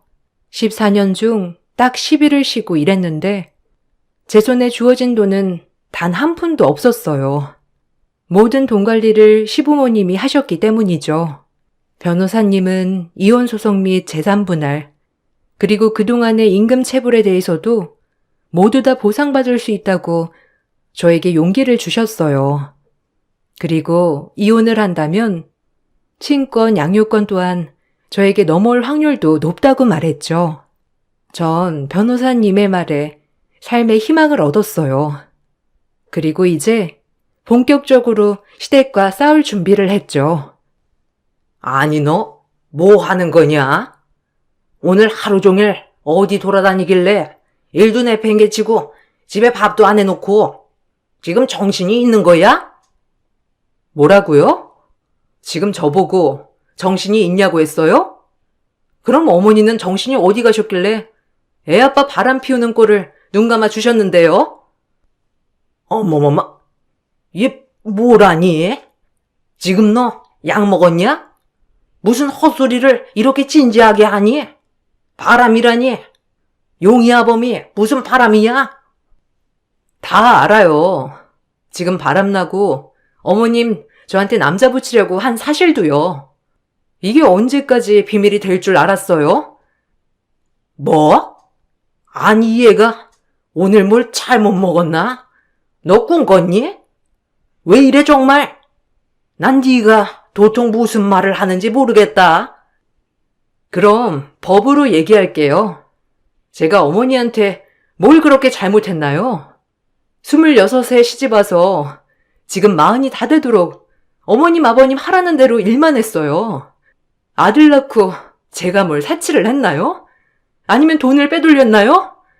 제가 뭐가 부족해서 이런 배신을 당해야 하나요? 그래, 솔직히 말해서 까놓고 너 볼 거 뭐가 있니? 뭐 가게에서 일하는 거? 그거 당연히 할 일이고 아들 낳은 것도 뭐 너 혼자만 아들 낳았냐? 재민이가 만나고 있는 애는 누구네 집 딸인 줄 알아? 우리 재민이 그 집에 장가 가면 이 점포들이 뭐야? 더 큰 걸 손에 넣을 수 있는데 안 그래? 너 이 집에서 고생한 거 다 알지만 그냥 물러나 죽어라. 이왕 알게 된 거 그냥 조용히 나가. 미쳤어요? 몸만 나가게? 내가 이 집에서 개고생한 게 14년이야. 바람도 모자라서 날 매도하려고 했는데 이걸 내가 가만히 넘어갈 것 같아? 용의는 당연하고 내가 개고생한 거 다 챙길 거니까 두고 봐. 이대로 절대 못 넘어가니까 두고 보라고. 전 시어머니에게 선전포고를 하고 집에 있는 모든 짐을 바리바리 쌌습니다. 그리고 아들만 챙겨 집을 나왔죠. 당장 갈 데가 없어 친정으로 가 집을 알아보고 이혼 준비와 재산 분할, 그리고 임금 체불에 대한 소송, 상간녀 소송을 걸었어요. 이걸 보내자마자 남편 측은 난리가 났어요. 생각보다 재산이 많았던 남편이었기에 저에게 분할해줄 재산은 어마어마했죠. 길길이 날뛰고 집에 찾아왔어요. 너 미쳤냐? 지금 내 뒤통수를 이렇게 쳐? 얌전한 고양이 부뚜막에 올라간다더니 안 그런 척하면서 지금까지 이럴 계획이었던 거야? 너나 잘해. 네가 지금 계획한 건 뭐고? 멀쩡한 나 불륜녀 만들어서 쫓아낼 계획은 뒤통수 아니고? 너랑은 이제 할 얘기 없어. 법정에서 해. 아이, 이걸 진짜? 그냥 조용히 물러나. 용이 데리고 가게 해줄 테니까. 돈은 포기해. 그러면 깨끗이 이혼하고 끝내자. 인간 말종 같은 놈. 애보다 돈이 더 중요하지 너는? 평생 지 엄마 품에 숨어서 아무것도 할 줄 모르는 바보 천치 같은 놈. 너를 믿고 결혼하는 게 아니었는데 내가 미쳤지. 지난 일 후회하면 뭐 하겠냐마는. 이대로는 억울해서 못 끝내. 너 탈탈 뱉게 먹고 끝낼 거야. 이 말을 남기고 돌아왔어요. 그리고 역시나 오랜 시간이 걸렸지만 모든 재판에서 승소했습니다. 그리고 많은 재산을 분할받았죠. 욕심 없이 자식 하나 보고 살아가고 있었는데 창고에서 나눈 직원들의 대화를 엿들은 이후에 이렇게 홀로서기를 할 수 있었어요. 참으로 어리석게 살았다고도 생각합니다. 그저 시어머니 말이 법인 줄 알고 살았으니까요. 아마 남편의 외도가 아니었다면 전 아직도 그 고생하며 살았을 것 같은데 오히려 고마워해야 하나 합니다. 지금은 아들을 데려와 살고 있어요. 재산 분할이 꽤 많이 되었기 때문에 아쉽지 않게 살아가고 있어요. 이것이야말로 대박이 아닐까 해요. 그때는 몸도 고단하고 마음도 참 고단했거든요.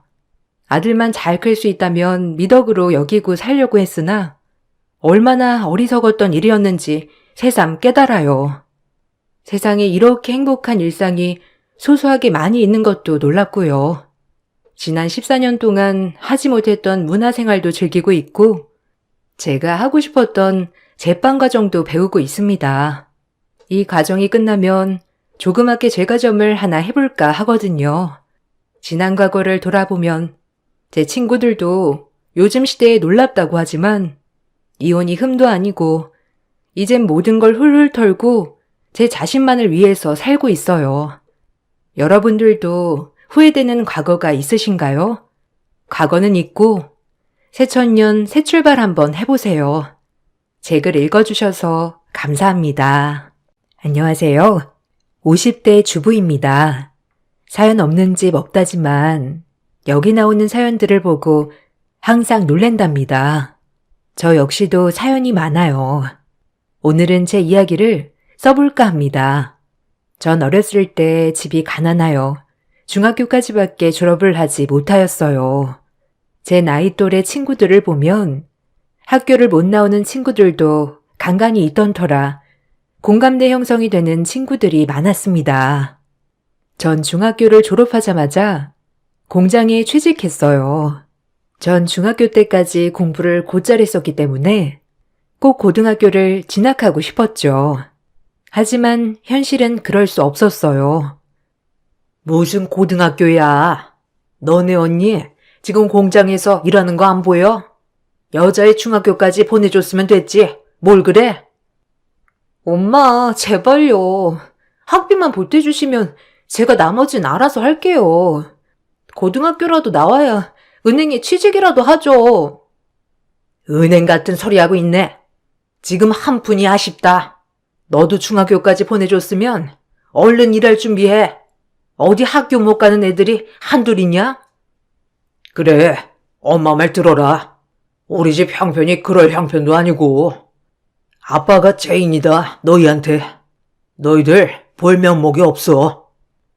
고등학교에 진학하고 싶었지만 부모님은 없는 살림에 중학교까지 보내줬으면 됐지 무슨 고등학교냐고 면박을 주셨죠. 그 말도 맞았어요. 제가 마음 편히 학교를 다닐 수 없는 환경이었거든요.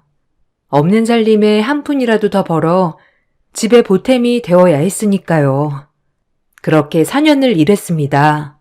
제 나이는 어느덧 20살이 돼 있었고 20살이 되어 보니 하나둘 시집 가는 친구들도 있고 대학교에 가는 친구들도 있더라고요. 한 번도 공부에 미련을 갖지 않았는데 그때는 얼마나 대학교에 가는 친구들이 부럽던지 그때 깨달았어요. 주경야독, 낮에는 일하고 밤에는 공부를 해보자고 생각이 들었죠. 조금씩 저금을 해뒀던 터라 희망을 가졌죠. 그렇게 전 야간 고등학교를 진학했습니다.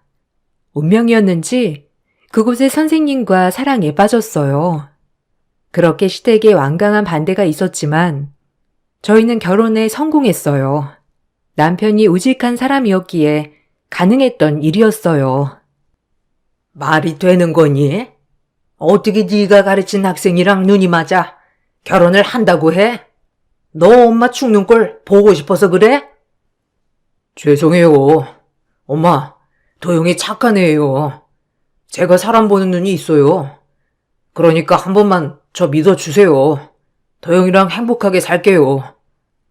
결혼해서 이혼은 절대 안 된다. 네가 선택한 결혼 끝까지 책임져. 대신 이제 내 덕볼 생각은 말아라. 그렇게 반대해도 네가 선택한 네 결혼이니까. 하여튼 더 이상 긴 말 마라.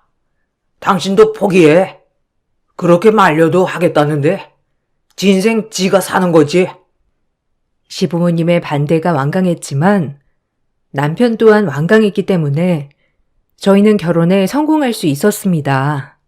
그리고 전 큰 집안 살림을 해야 했기에 학교를 그만두고 집안 살림에 전념했습니다.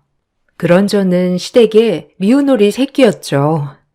나이도 어렸고 체중 학력도 중졸이었기에 시댁에서는 절 너무도 싫어했어요. 특히나 위로 형님 두 분이 계셨는데 그 형님들의 학벌이 석 박사는 기본이었거든요. 어머, 진짜 웃겨. 나 진짜 쇼킹이잖아. 도련님, 아니 이제 서방님이라 불러야 하나? 서방님도 어떻게 된 거 아냐? 그러게 말이에요. 아니 중졸이 웬 말이야? 그래도 기본은 맞춰줘야지. 나 우리 서방님이 정열파인 줄 몰랐네 진짜. 어떻게 조건을 안 볼 수가 있지? 그래도 웬만해야지. 안 그래요? 그래도 뭐 그러려니 해야죠. 차라리 잘 됐죠. 이 집 살림 아줌마 혼자 하기도 힘들 텐데 공짜 인력 생긴 거 아닌가요? 뭐 어이야 없지만 그렇게 죽고 못 산다는데 어쩔 수 없죠 뭐. 아, 동서도 동서 매력이 뭐인 것 같아? 나 진짜 궁금해서 그래. 뭐 얼굴이 딱히 예쁜 것도 아니고 그렇다고 집안이 좋은 것도 아니고. 네? 아, 저희는 그냥 둘만 생각했어요. 배경 이런 거 없이. 그리고 손익 형님들이니 당연히 형님들에게 깍듯이 하겠지만 무시하지 말아주세요. 병철 씨랑 결혼한 게 제가 두고두고 욕을 먹어야 할 이유가 되진 않는다고 생각하거든요. 형님들은 제 말에 아주 집이 떠나가라 비웃어댔습니다. 늘 그런 식이었어요. 시어머니와 시아버지도 저를 마음에 들어하지 않았지만 저를 아주 대놓고 괴롭힌 건 형님들이었죠. 형님들은 저와 말도 섞고 싶어 하지 않았고 가만히 계신 어머님의 속을 뒤집으며 저를 더 싫어하시게 부추겼죠. 그래도 다정한 남편을 생각하며 버텼습니다. 내가 선택한 결혼 후회하지 말자고요. 아니 어머님, 동서 오늘 아침에 밥 차리는 거 보셨어요? 본데 없이 자라서 그런지 밥도 그냥 아무렇게나 푸더라고요. 그거 제가 말하려고 했는데 아니 밥 퍼놓은 거 보고 저 엄청 놀랬잖아요. 어머님 보셨죠? 그런 것부터 티난다고 해야 하나? 아이고 그만 말해라 심란해. 어차피 기분 좋지도 않은 거 불난 집에 부채질 마라. 나도 속 터지는데 참고 있는 거야. 아니죠. 그런 거는 어머님이 따끔하게 한마디 하셔야죠. 안 그런가요? 아주 제멋대로 얼마나 날뛰는데요. 기강을 잡아야죠. 형님 말이 맞아요. 얼마나 날뛰는데요. 어머님이 좀 한마디 해주세요. 어디 지랑 우리랑 같나요? 꼭 똑같이 생각하는 것 같다니까요. 내버려 둬라. 너희들이랑 한참 비교되는 애다. 말해봤자 입 아픈데 뭘. 난 걔랑 얘기하려고 하면 머리부터 아프다. 알겠니? 형님들과 어머님은 제가 없는 줄 알고 저렇게 뒤에서 얘기하는 일이 허다했어요. 대부분은 형님들이 먼저 시작한 것이고요. 전 그렇게 온갖 무시를 견뎠죠. 그리고 저희는 신기하게도 세 며느리가 각각 차례대로 임신을 하였어요. 큰형님이 먼저 아이를 갖자 둘째 형님 그리고 저 이렇게 순서대로 말이에요. 형님들은 임신을 하자 집안일에서는 완전 손을 떼었죠.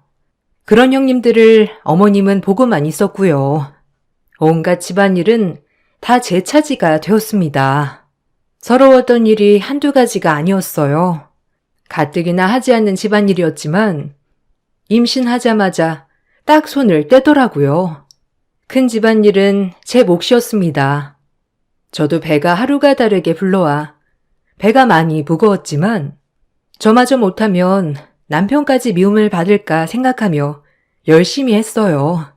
하지만 돌아오는 건 비아냥이었죠.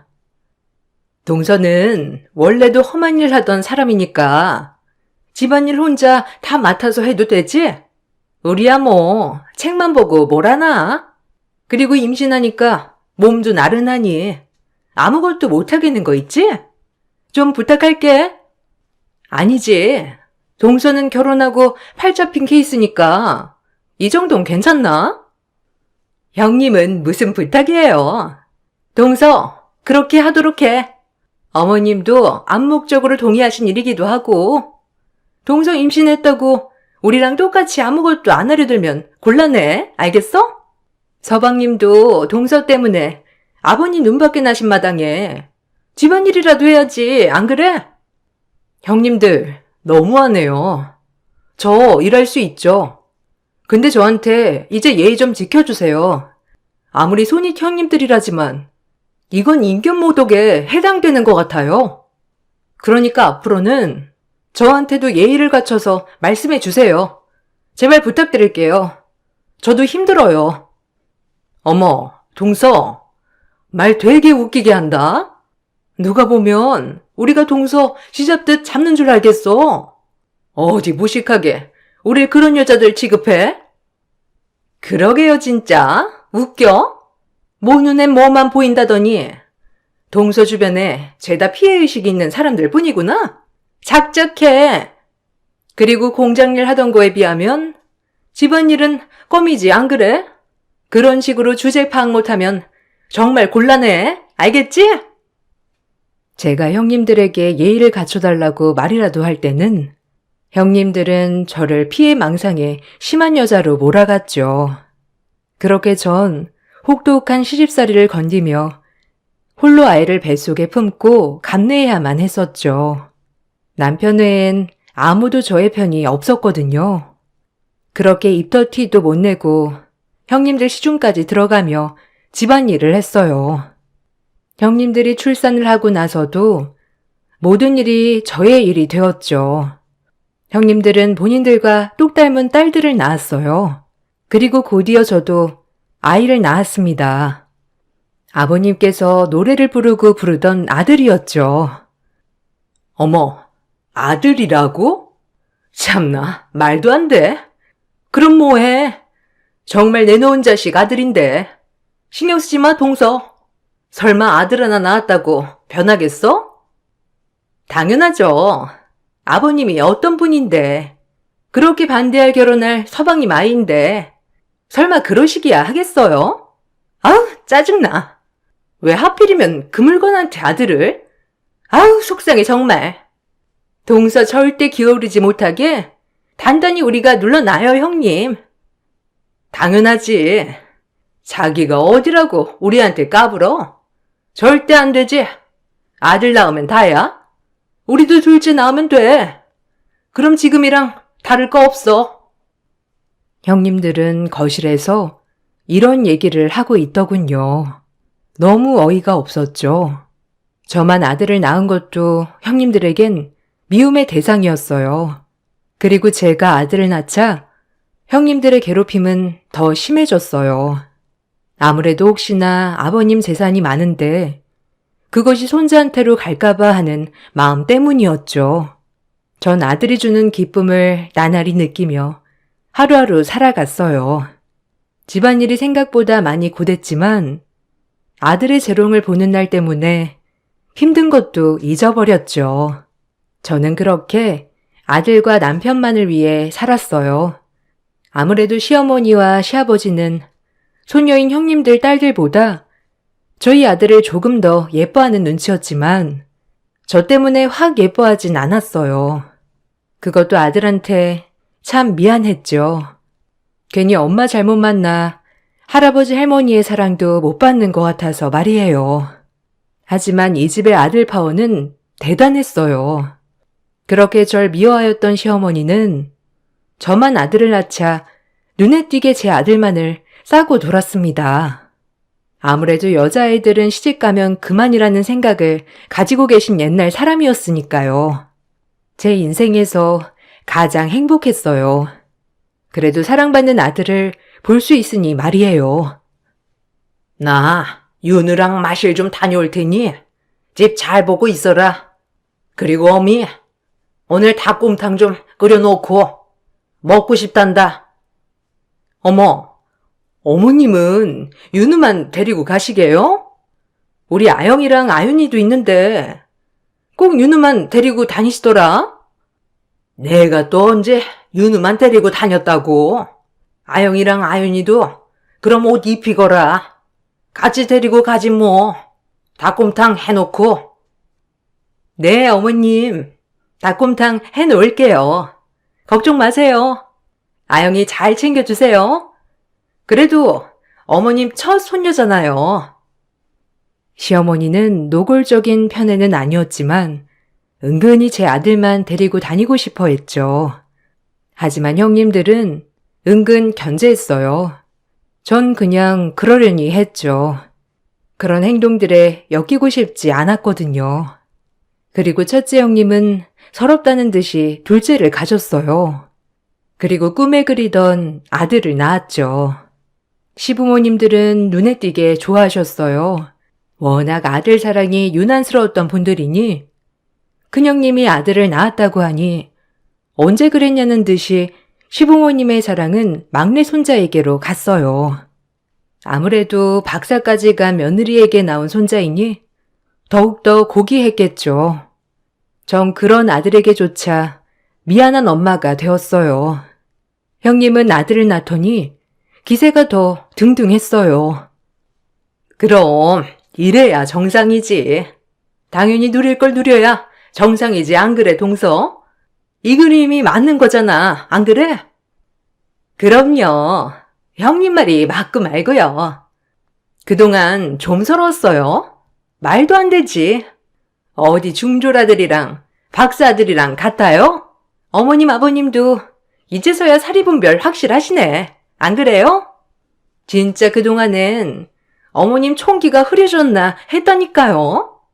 그래도 다행이죠 뭐. 중졸 아들이라뇨? 형님들 말 심한 거 아니에요? 형님네 아이들은 금띠 두르고 나왔나요? 똑같은 손주들이지. 중졸 아들, 박사 아들 이렇게 금 나눠야겠어요? 따지고 보면 형님들 부모 잘 만나 학교 다닌 거 아닌가요? 가난한 게 죄예요? 그렇게 말하지 말아주세요. 어머나, 또 발끈하네. 그만해, 동서. 뭐 잠깐이라도 어머님, 아버님 사랑 받아봤잖아. 그러니까 그냥 찌그러져 있어.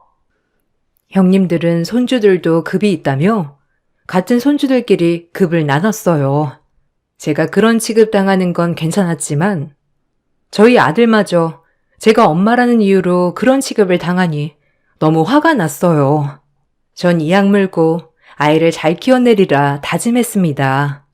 그리고 있는 힘껏 제가 할 수 있는 모든 것들을 다 했어요. 남들이 욕할지언정 저의 이런 모습을 대물려주지 않고자 했죠. 다행히 아들은 착하고 총명하게 자라주었어요. 저와는 다르게 지혜로웠고요. 그리고 저는 그때부터 열혈맘이 되었습니다.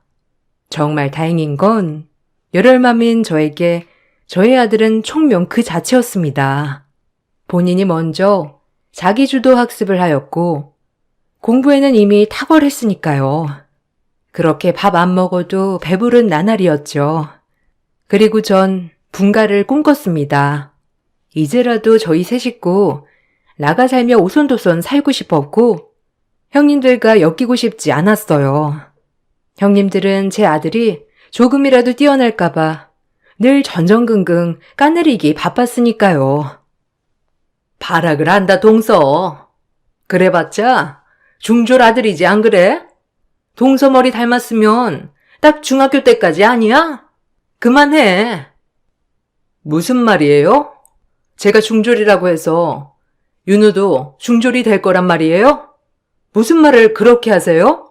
제가 아영이나 아연이 지 엄마 닮아 아주 싹수가 없네 이렇게 말하면 형님 기분이 어떻겠어요?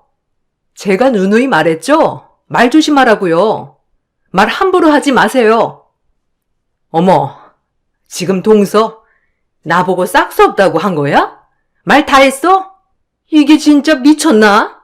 아주 이제 눈에 뵈는 게 없지? 우리 집에 좀 살았다고 네가 뭐 되는 줄 아니? 넌 아직까지 그대로 중졸 나부랭이야, 알겠어? 그러니까 기어오르지 말고 찌그러져 있으란 말이야. 뭐라고요?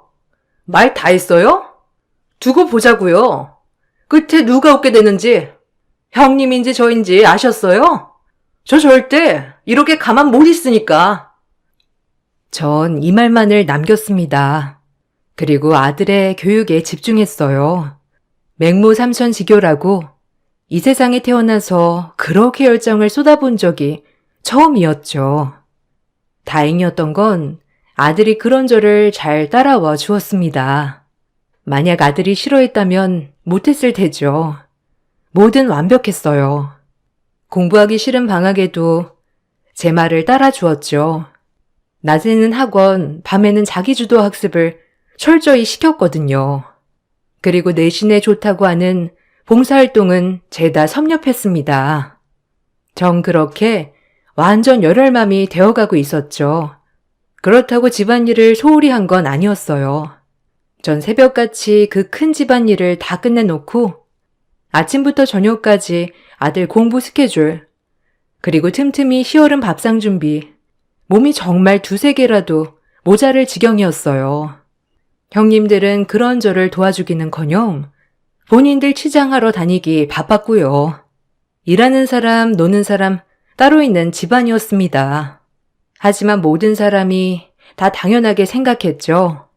악착같이 버텼어요. 동서처럼 윤우 그렇게 공부시켜도 그 핏줄이라는 게 있다, 동서야?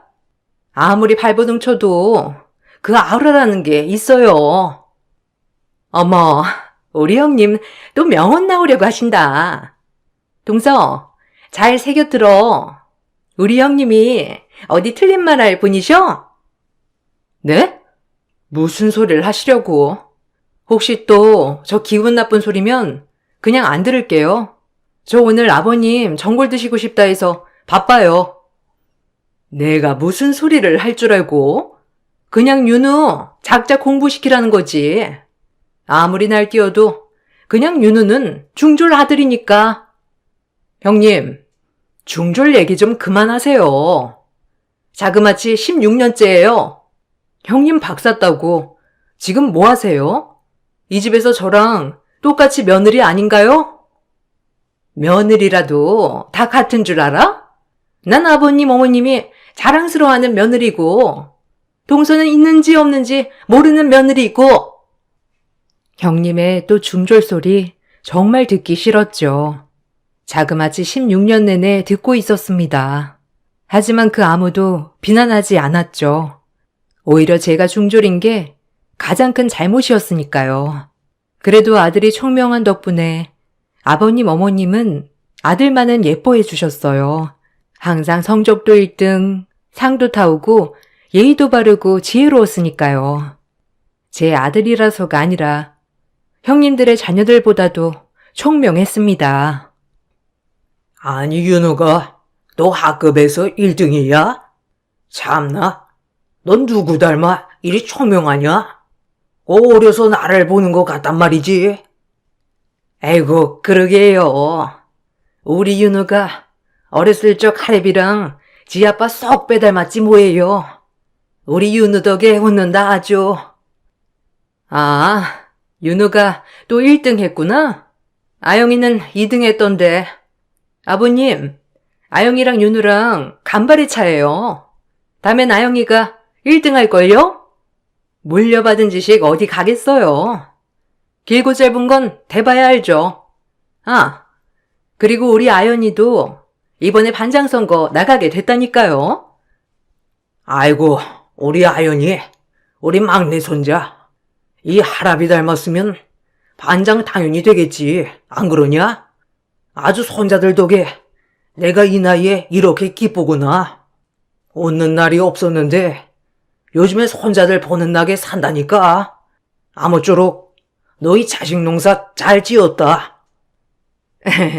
그러게요, 아버님. 감사해요. 그래도 엄마 머리도 닮을 수 있는데 윤우는 좀 더 두고 봐야 하지 않겠어요? 농담. 제가 살면서 느낀 것은 제가 중졸이 아니었다면 형님은 무슨 낙으로 살았을까라는 생각을 수도 없이 했죠. 그 정도로 저만 보면 중졸. 어느 날 저와 형님들이 저에게 또 비아냥대면서 말을 하는 것을 제 아들이 들었죠. 가지가지였어요. 아니, 웃기지 않아요?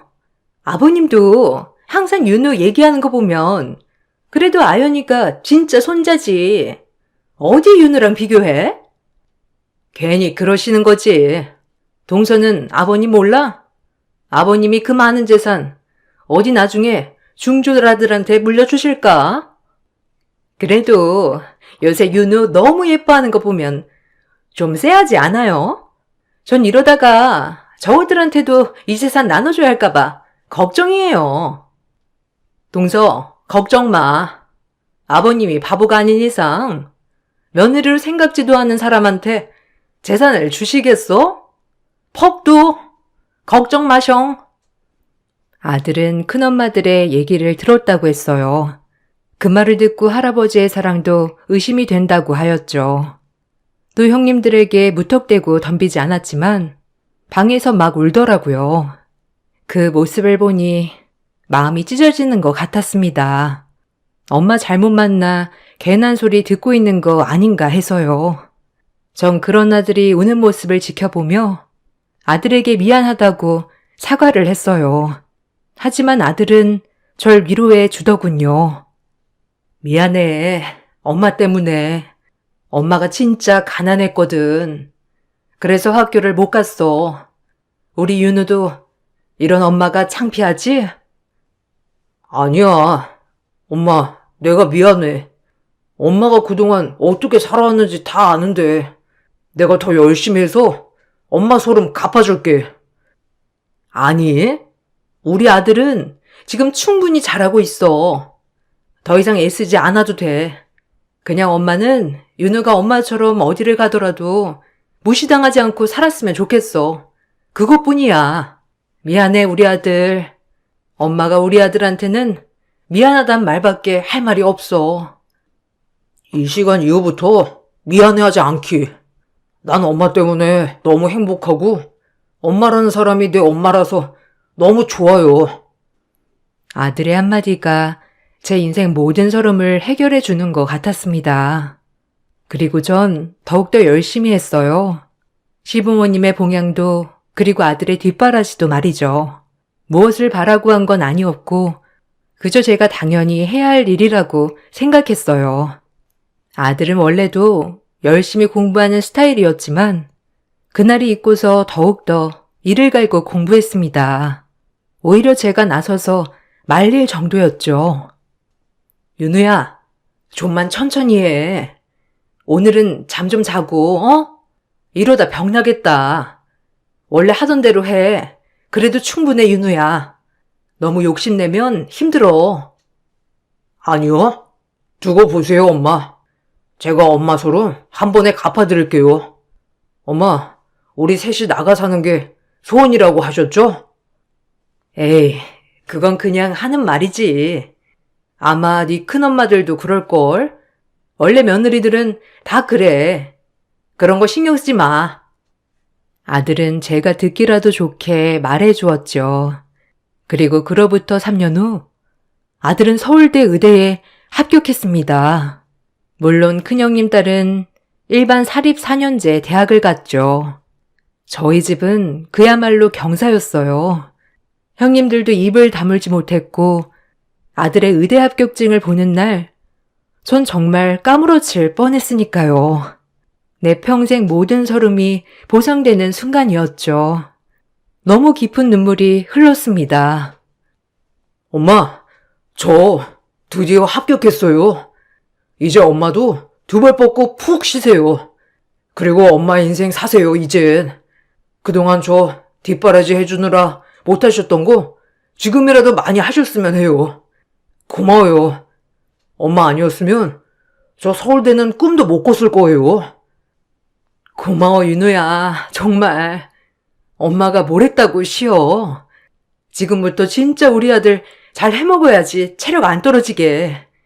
의사 공부하는데 엄마가 가만히 있을 수 있겠어? 너무 장하고 고맙다, 윤우야. 할아버지 할머니도 이 사실 알면 기뻐하실 거야. 엄마 너무 기뻐. 아들이 서울대 의대에 합격하고 무뚝뚝하던 시아버님 20년 꼬박 밥을 차려드렸음에도 고맙단 소리 한번 들어보지 못했지만 제 아들 서울대 의대 합격증 가지고 온 날 처음으로 제게 말씀하셨습니다. 처음이기에 더욱더 가슴에 와닿았고요.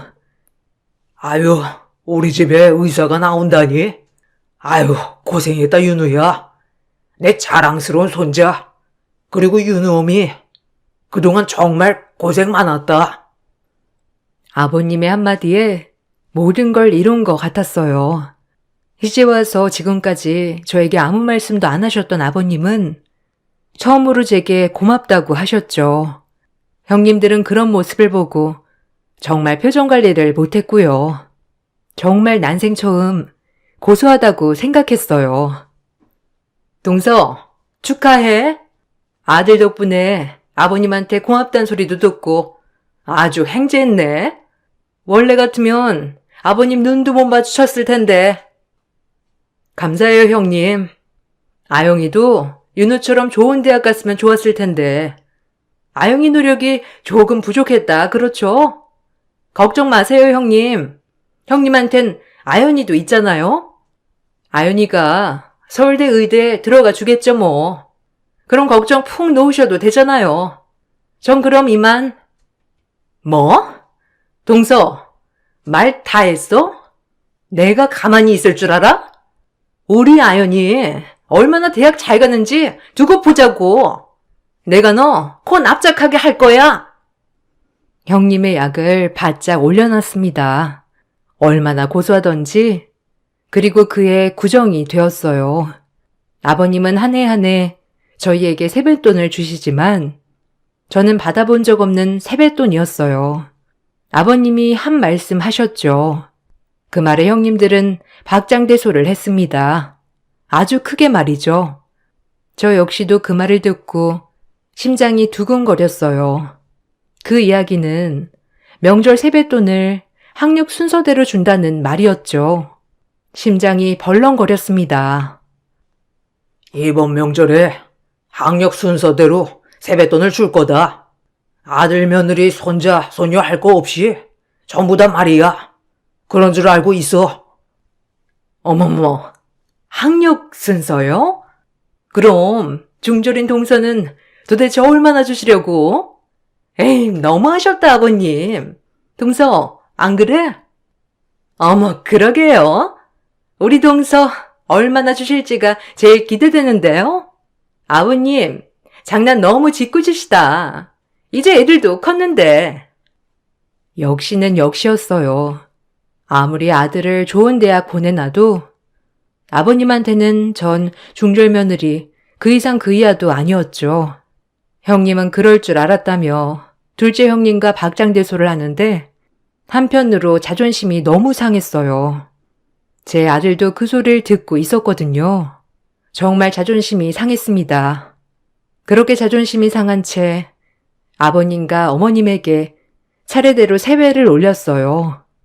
형님들은 아버님에게 돈 봉투를 받고 싱글벙글 난리가 났죠. 그리고 저의 차례가 되어 제 앞에 봉투를 내미는 시아버님. 전 뜯지 않았어요. 형님들이 비아냥될 게 분명했기 때문이죠. 하지만 형님들이 뜯어보라고 성화를 하는 바람에 결국 아버님이 주신 세배 봉투를 뜯었습니다. 하지만 제 생각과는 다르게 놀라운 것이 있었죠. 뜯어봐, 동서. 그래도 아버님이 주신 건데 앞에서 오픈은 해야지, 안 그래? 우리도 다 뜯었잖아. 동서는 얼마야, 어? 그러게요. 동서, 얼른 열어봐. 이거 예의 아니다. 그래도 아버님이 특별히 챙겨주신 설날 보너스인데 얼른 열어봐. 어머, 이건 집문서 아니에요, 아버님? 어떻게 이런 집문서를 저에게... 아니, 여기 아버님이 가지고 계시는 광교 아파트잖아요. 아버님은 저에게 집문서를 주셨습니다. 형님들에겐 각 100만 원씩, 그리고 저에겐 광교의 아파트 하나를 선뜻 주셨죠. 전 너무 놀란 나머지 이게 맞는 건지 형님들과 바뀐 게 아닌지 믿을 수가 없었죠. 하지만 아버님은 제 모습을 보고 말씀하셨어요. 그동안 너무 고생했다, 막내야. 내가 너무 무심했지. 처음엔 정말 중졸이어서 싫었단다. 하지만 널 알면 알수록 시간이 지나도 변하지 않는 네 마음, 꾸준함, 그리고 무엇보다 우리 손자가 훌륭하게 자란 것도 다 네 덕분이더구나. 내가 그동안 너무 몰랐지. 미안하다. 이걸로 네 마음이 풀리진 않겠지만 이 못난 시애비를 용서해 주겠니? 앞으로 뭐든 큰 며느리, 둘째 며느리 할 거 없이 나한텐 다 똑같은 며느리다. 그것만 알아두렴. 많이 서러웠지? 참 미안하다. 내가 진작 너한테 주고 싶었던 거야. 아니, 어떻게 이런 걸... 아버님, 제가 이걸 받아도 되나요? 그저 전 제가 주어진 일을 했을 뿐인데 너무 과하신 것 같아요. 아버님의 말에 정말 폭풍 오열을 했어요. 형님들은 집문서를 보자마자 노발대발 난리가 났고요. 이런 법은 없다면서요. 그 소리가 귀에 들려오지 않았죠. 얼마나 눈물이 나던지 전 말을 이을 수가 없었어요. 그런 저를 아들이 꼭 껴안아 주었죠. 집 문서라뇨? 그것도 광교 아파트를? 너무하신 거 아니에요? 아니, 아버님, 저희는요? 그럼 저희도 주셔야 하는 거 아니에요? 그러게요. 아니, 너무하세요. 어떻게 동수한테만 집 문서를 주실 수 있어요? 상도가 있지. 그것도 막내를. 아버님, 감사합니다. 정말 제가 뭐라고 말을 해야 할지. 형님들은 그동안 편하게 누릴 거 누리셨잖아요. 욕심 좀 그만 내세요. 그래, 어미 말이 맞다. 욕심이 과하면 달이 나는 법이지. 아주 처음부터 지금까지 욕심이 덕지덕지. 너 욕심 챙기기 전에 니네 아이들이나 똑바로 키워 이것들아. 너 크네. 아영이는 대학 망쳤어도 아연이 대학 망치는 날엔 내가 가만 안 있는다. 알겠어?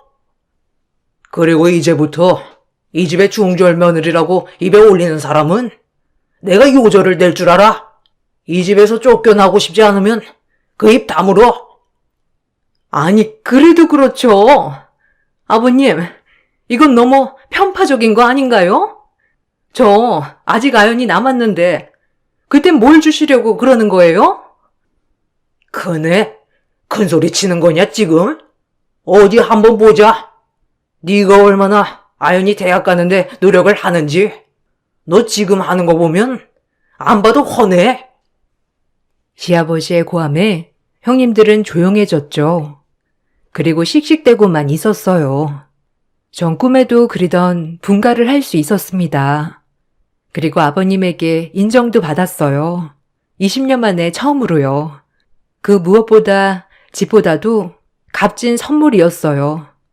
죽을 때까지 아버님에게 인정받지 못할 거라 생각했는데 이렇게 인정해 주시니 정말 감격스러웠죠.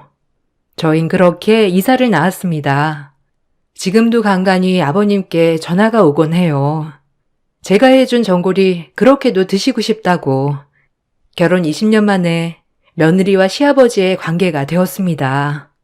형님들은 그 후에도 저를 못 잡아먹어 안달이지만 이젠 별로 보지도 않을 뿐더러 형님 막내 아들마저 대학 입시에 실패하고 집에서 씩소리도 못하는 존재가 되었죠. 그리고 시간이 흘러 아버님은 돌아가셨어요. 아버님 유산으로 형제 셋이 똑같이 재산을 배분받았습니다. 형님들은 그런 저를 못마땅해 했지만 이젠 어찌할 도리가 없었죠. 명절이나 가족 모임 때 시댁에 모일 때마다 저희 아들 때문에 제 어깨가 얼마나 으쓱한지 몰라요. 아들은 무사히 졸업하여 의사가 됐거든요. 엄마가 석박사가 아니어서 늘 아들에게 미안한 마음뿐이었는데 그와 별개로 이렇게 훌륭하게 자라주니 제 인생은 나름 성공했다고 생각합니다. 저의 이야기를 쭉 써내려 가다 보니 그 많은 서름 정말 어떻게 견뎠지라는 생각도 들어요. 제 이야기를 듣고 공감 가시는 분들도 있으시겠죠? 바쁜 시간 제 이야기 들어주셔서 감사합니다.